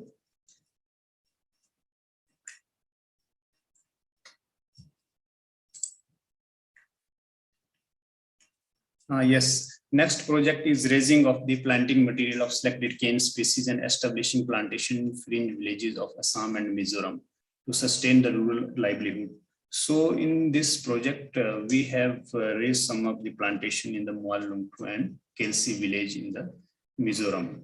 Then next project was population genetic structure of calamus species and influence of infectious disease in Mizoram and Tripura, Northeast India, funded by ICFRE. So under this project, we did the molecular characterization of 5 cane species of Mizoram, and then we have worked on the disease of the cane species, rattan species in Mizoram. And then next project was to do the studies on nursery disease of economically important tree species of Mizoram and their management. This project was also funded by the ICFRE. And then beside this, we are having Mr. Dr. Sandeep Yadav, who is working on the lichens. So he did the assessment, documentation and characterization of lichen diversity in Mizoram, and then another project was for Tripura.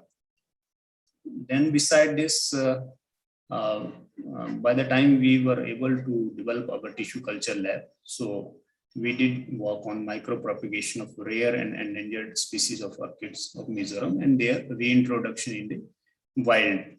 So this project was also funded by ICFRE, and we did a lot of work in the tissue culture laboratory, and around 1 lakh seedlings of different species, rare, endangered and threatened species of orchids we have already multiplied.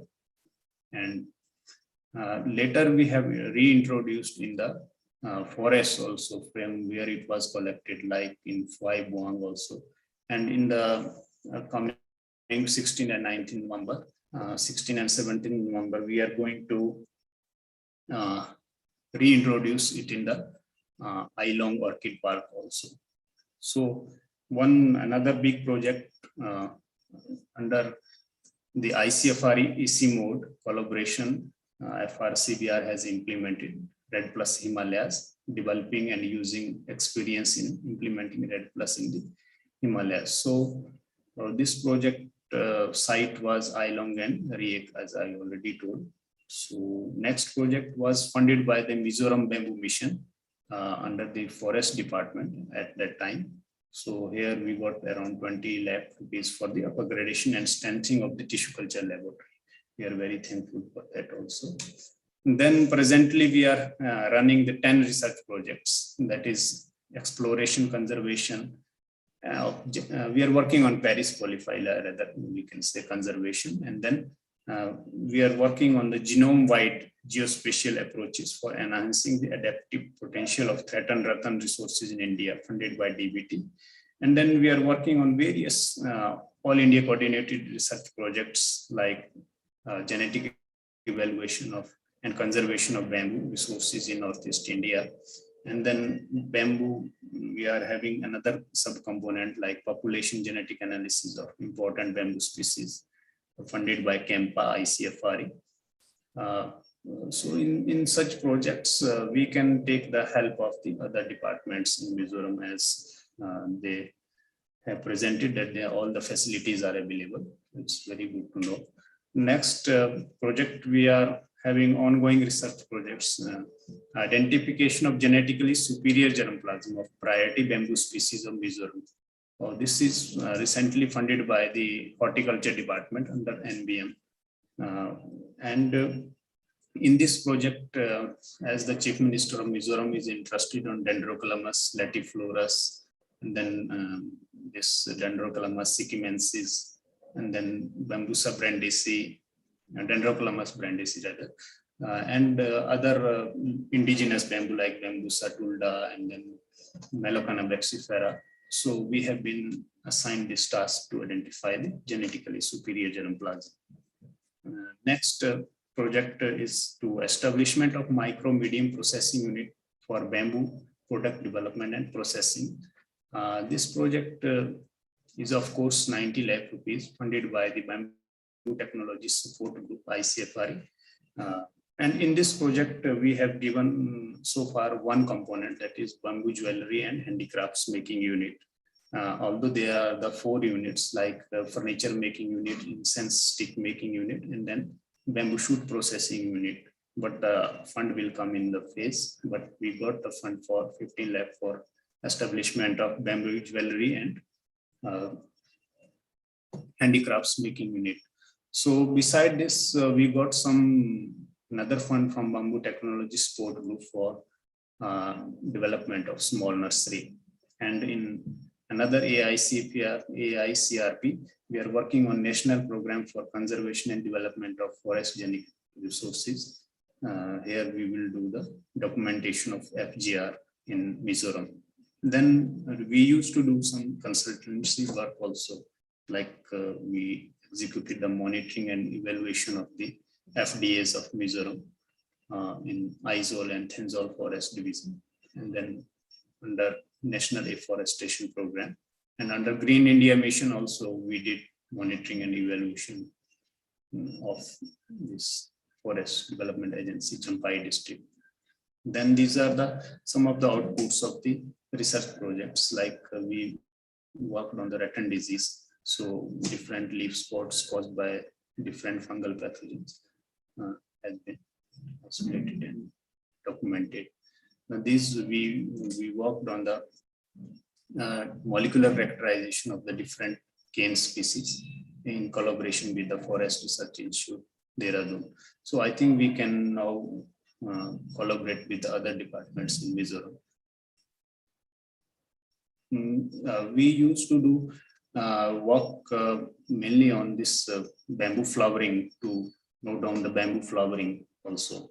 So this recent sporadic flowering of Dendrocalamus longispectus was there. So we also recorded it. FRCBR used to do some few short science clips on artificial pollination of orchids, and then that we are doing some short clips on the life cycle of the arboreal frog also.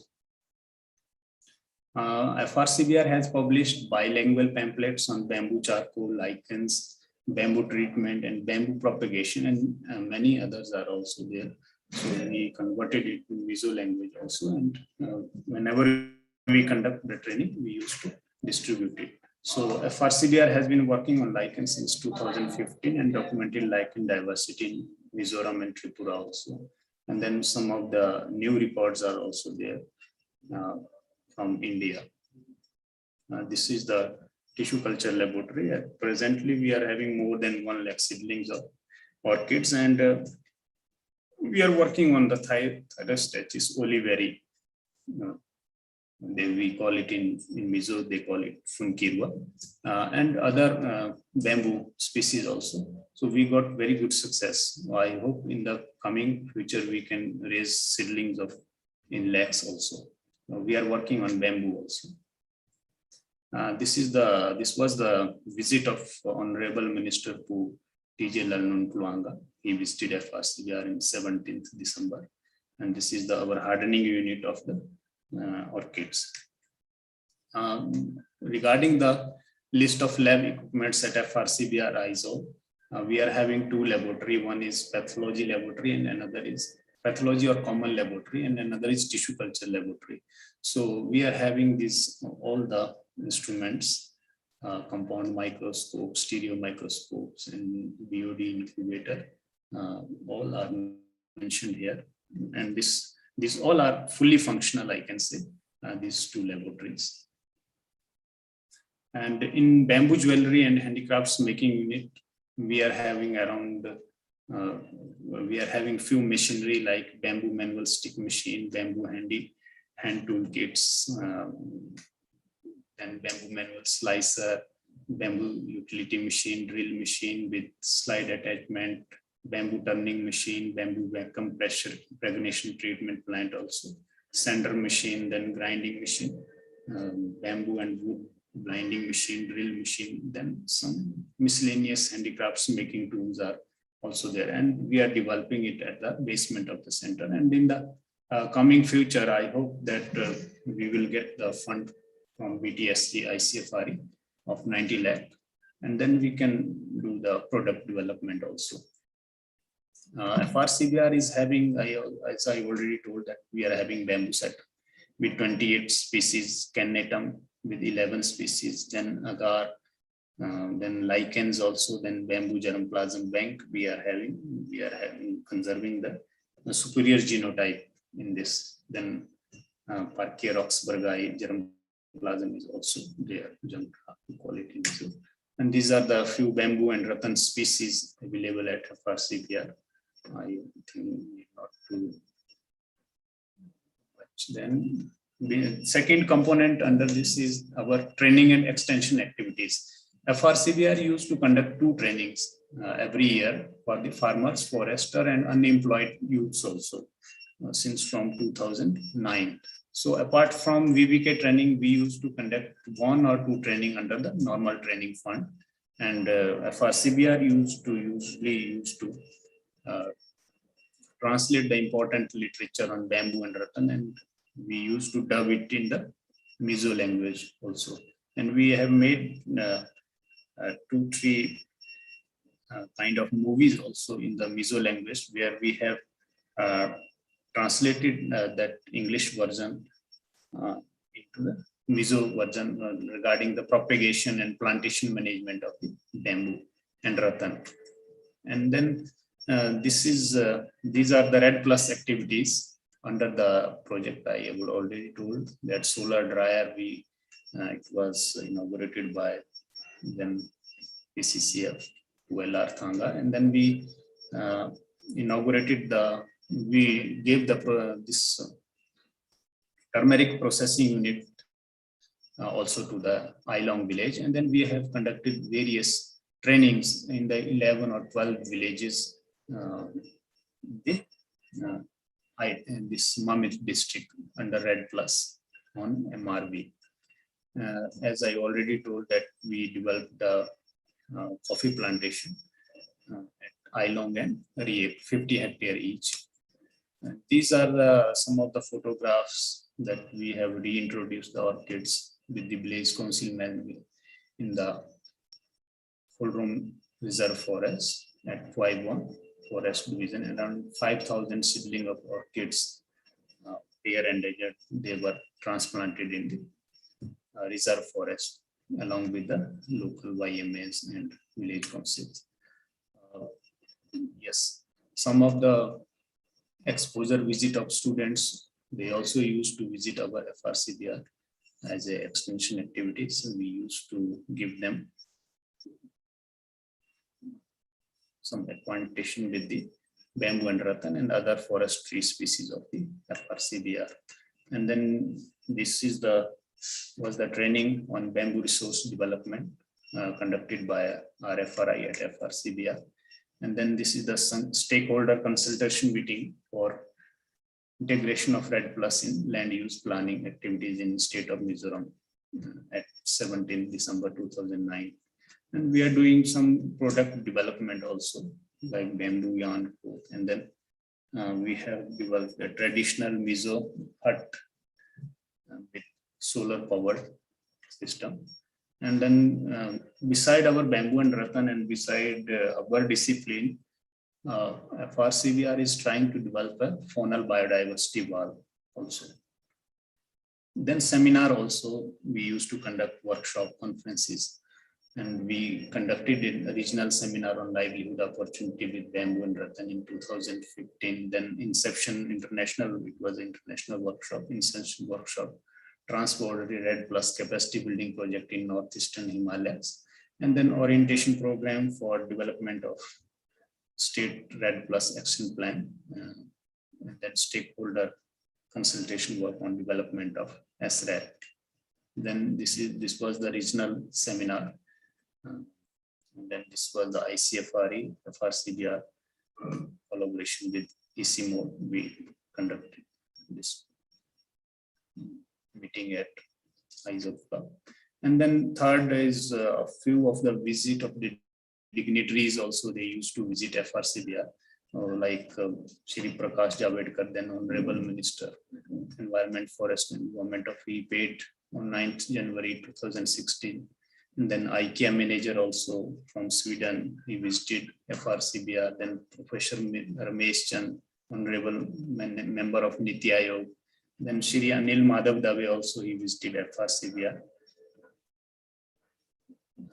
Then Honorable Chief Minister of then Chief Minister Pulal Thonapala also, he visited FRCBR on 30th November. Then Director General Dr. David Molden and DDG collaboration of CMOD, they also visited FRCBR. These are some of the photographs of the visits of dignitaries. And this is the Honorable Union Minister. Then this is the visit of DG and DDG at Ailong and Riek, the plantation at this solar dryer site.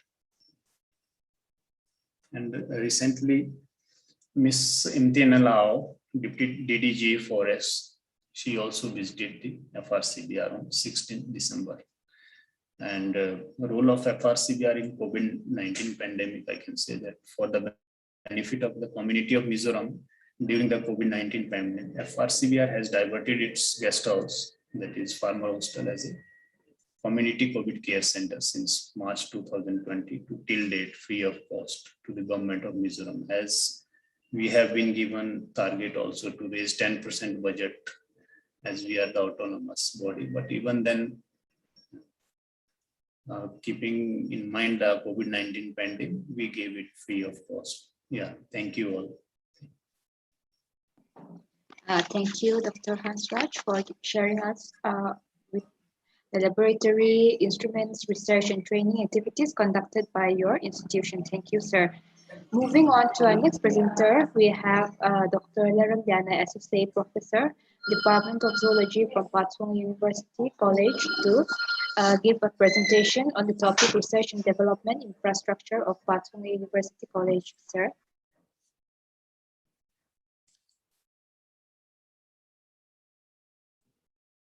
Good afternoon, everyone, Dr. Dimpui and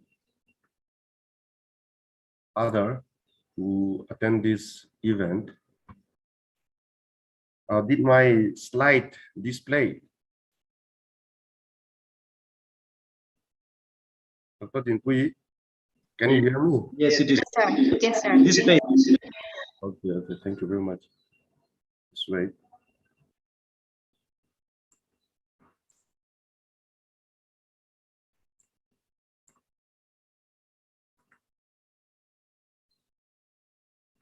Actually, these days our internet is under repairing, so I may face a slight problem.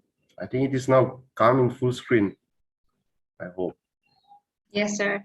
Okay, thank you very much. So, in fact, I'm very honored. It is my privilege to present the research and development infrastructure of Pachung University College. As here written in the gate also, Pachung University College established way back in 1958. And it is the only constituent college of Mizoram University in Mizoram under the Vice Chancellorship of Professor K.R.S. Sambasivarao and under the principal of Professor H. Tanzara. It is the oldest and the most premier college in the entire state of Mizoram. The 760-acre campus covered with a thick reserve forest and the serene environment makes it an enchanting scenery also. And it remains the only institute of higher education in Mizoram to manage undergraduate courses in 3 disciplines: Arts, Science, and Commerce, and the only one college with PG courses. We have 3 PG courses, and 2 courses, PG courses, are under Science department. And proudly to say that the college is A+ NAAC accredited institution.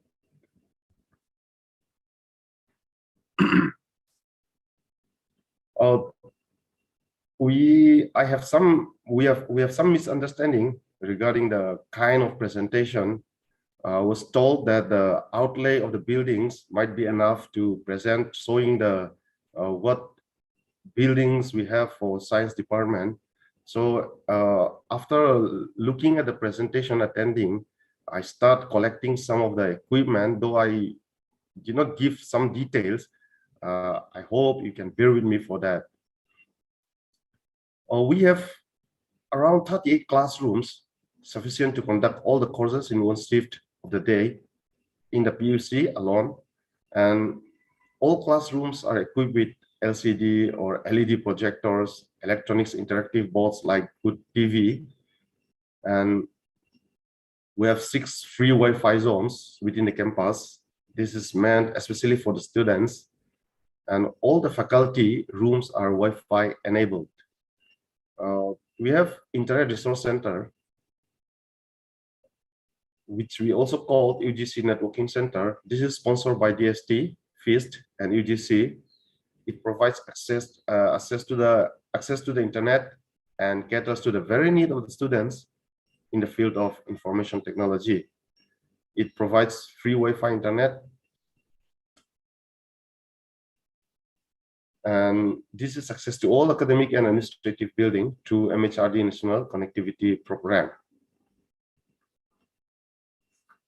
Under Pachung University, in this Pachung University College, under the science department, there are 9 undergraduate departments: biotechnology, chemistry, botany, EVS, environmental science, like geology, physics, mathematics, statistics, and zoology, and 2 PG courses. This all only from the science departments. Under this postgraduate, life science and geophysics. This life science is taken by botany, zoology, biotechnology,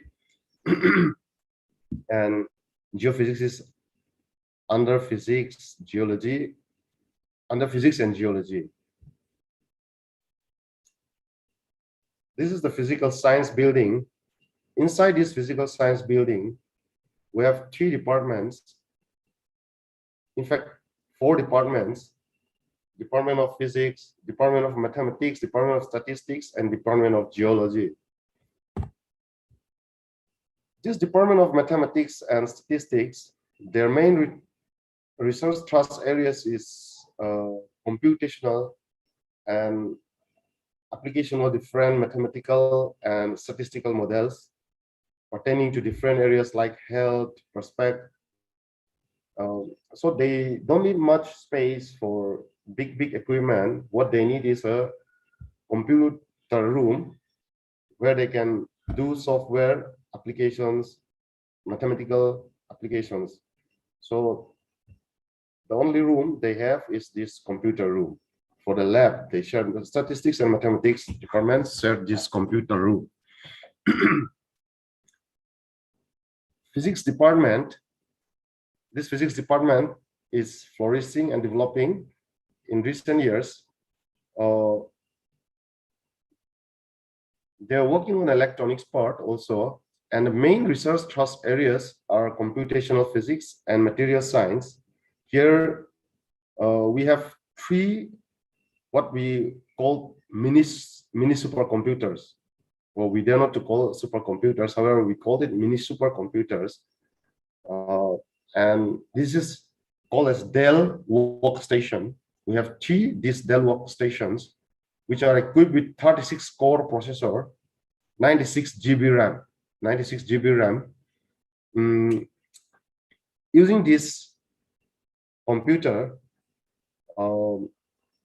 they are doing this simulation and design 1D, 2D, and 3D using density functional theory calculation approach. The most trustworthy or the most reliable computational tool in recent years. Like what they did is that any materials, what the research they are doing, before doing that research, they are calculating, they are looking to the feasibility of the materials and published in a reputed and highly esteemed journal. Physics department, this is their research, physical science research center. So in this research center, they're working on these three mini supercomputers. Department of Geology, their main research thrust areas are landslide monitoring, geotechnical engineering, and seismology. Before that, I forgot to mention that mostly we got a funding source from DST and DBT, and even from NMHS, all the college, all the departments. We have a good funding source from the DBT and even from the government of Mizoram, DST, Directorate of Science and Technology. We acknowledge it very much. This geology department, they established a good museum collecting different kinds of salt, rocks, displaying the difference. It is a good place to visit, even not only from the scientific community, even the students from different schools, they used to come and visit this museum. And they're very much engaged in geotechnical engineering. And under this care of this Department of Geology, we have a broadband seismic station. This broadband seismic station, because we are very much affected by earthquake. So this is an important infrastructure we established in Pachu University College. Here, inside this broad seismic station, they installed seismograph.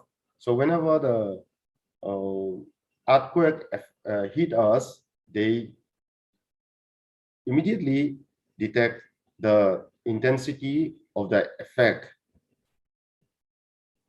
Chemical science building, this is a bit old buildings. Under this chemical science building, we have one department,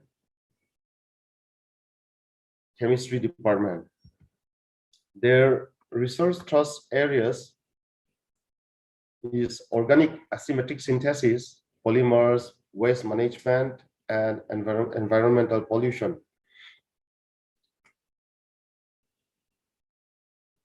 In recent years, our chemistry department, there's a lot of development.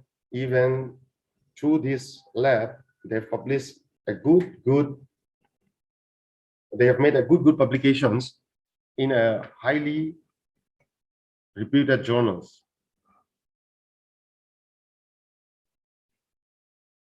As they're working on this seismic synthesis, and even they're also working on products, plant products, and even chemical products. So they are well equipped with HPCL and even rota evaporator.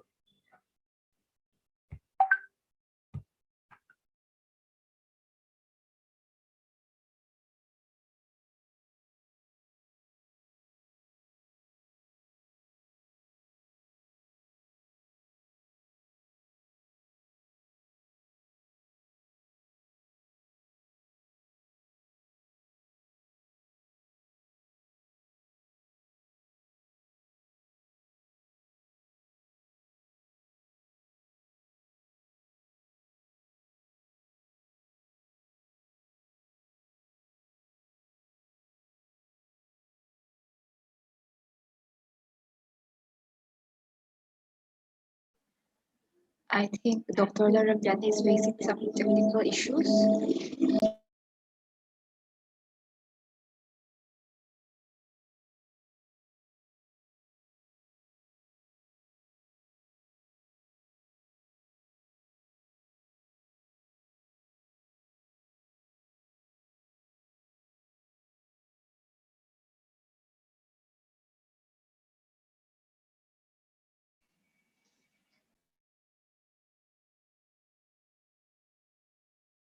Dr. Tete, Dr. Ramjana, can you please hear me?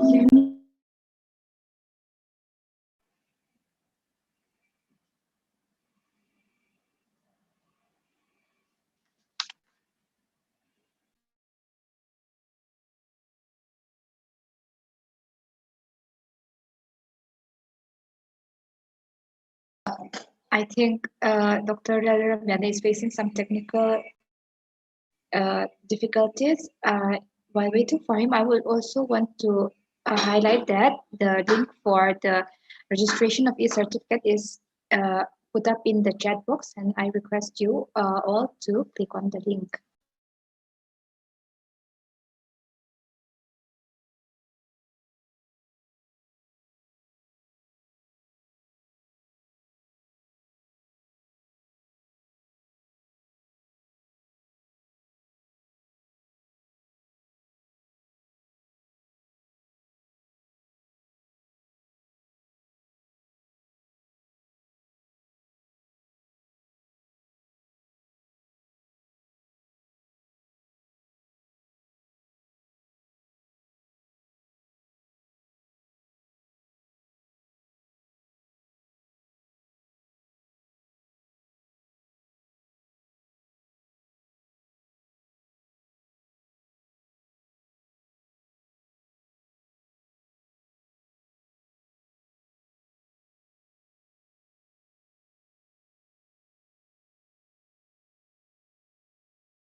There is some internet problem in PUC, so you just wait for 2-3 minutes. I think he'll be back within that.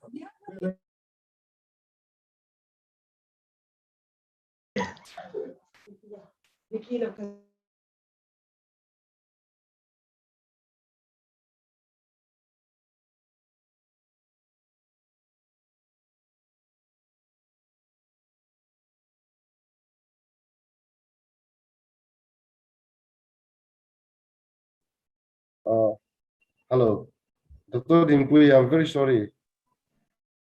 No problem, sir. Actually, as I told, the internet is under repairing these days. I don't know what happened. So how far I present already? Chemistry, Department of Chemistry, sir. Okay, okay.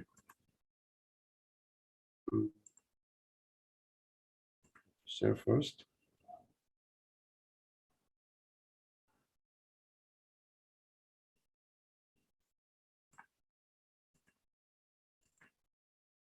Okay, let's go to life science. Life science building. So I'll continue, okay?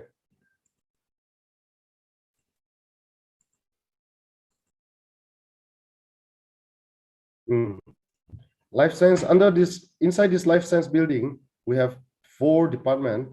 One is environmental science, botany, zoology, and biotechnology.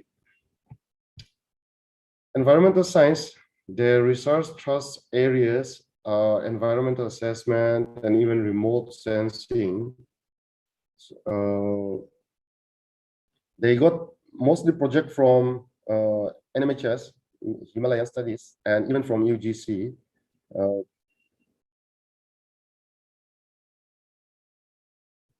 Okay.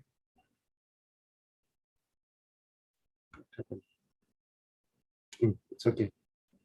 And below this environmental science floor, we have Department of Botany. The Botany department, the research trust areas are floral diversity, antimicrobial activity of plants, and ecological impact on environment. They are producing a lot of PhD here, even, and a lot of students are doing their research under different projects. Next is Department of Biotechnology. Here, Department of Biotechnology is recently established department, though very young departments. They have young and dynamic teachers, so producing a lot of papers, publishing a lot of papers in good reputed journals. Their main research trust areas are microbiology, molecular biology, and even nanoscience. Department of Zoology. Under Department of Zoology, they have a museum, zoological museums, which is the first of its kind in Mizoram. Here, these museums, which is for BSc students and even lots of animals, organisms collected from Mizoram are kept in here, and even the holotype of a newly described species, not only the holotype, even the paratypes of the newly described species are even kept here.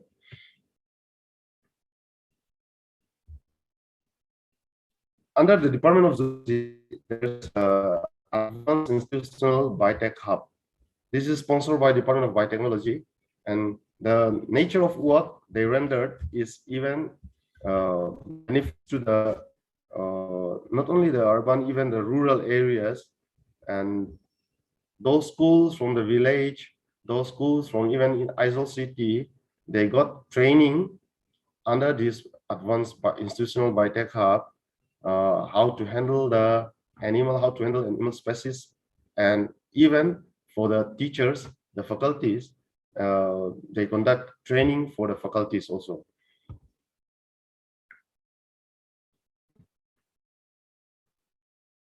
we have a good research and instrumentation center. This is attached to the life science building. Under this research and instrumentation center, we are proud to say that we have a scanning electron microscope. This is a mini tabletop scanning electron microscope, which can view or which can magnify organism to around more than 1 lakh. And even the research center is equipped with HPLC and even RT-PCR, real-time PCR, and ordinary PCR also, and even Rotary evaporator. Recently, we have purchased this -80 degrees Celsius, which we haven't used it. It doesn't function yet. It is a recently purchased one. So thank you. Before I conclude this presentation, I would like to say that even under UGC Community College, we also run mushroom, seed production, and even vermitechnology under the UGC Community College. Thank you very much. Thank you, sir, for giving us information about the different research and development infrastructure in Patung University College. And with that, we have come to the end of today's session. And I would like to take this opportunity to thank Dr. Depa Priya Datta, Scientist G and Advisor, Department of Science and Technology, Government of India, Dr. Rashmi Sharma, Scientist F, Department of Science and Technology, Government of India, for their guidance and support. And also all the other organizers from DST, Government of India, and Mizoram Science, Technology and Innovation Council, and also the Coordinating Council, Gujarat Council on Science and Technology, and all the invited speakers and participants for this session. Thank you and have a nice day. Thank you all. Thank you very much, the Mizoram State S&T Council. It was a very nice deliberations and very good selection of distinguished speakers. They spoke very well pertaining to the topics, and we hope that with our R&D, the state will have a very good infrastructure and ecosystem. Thank you. Thank you so much. Thank you, sir.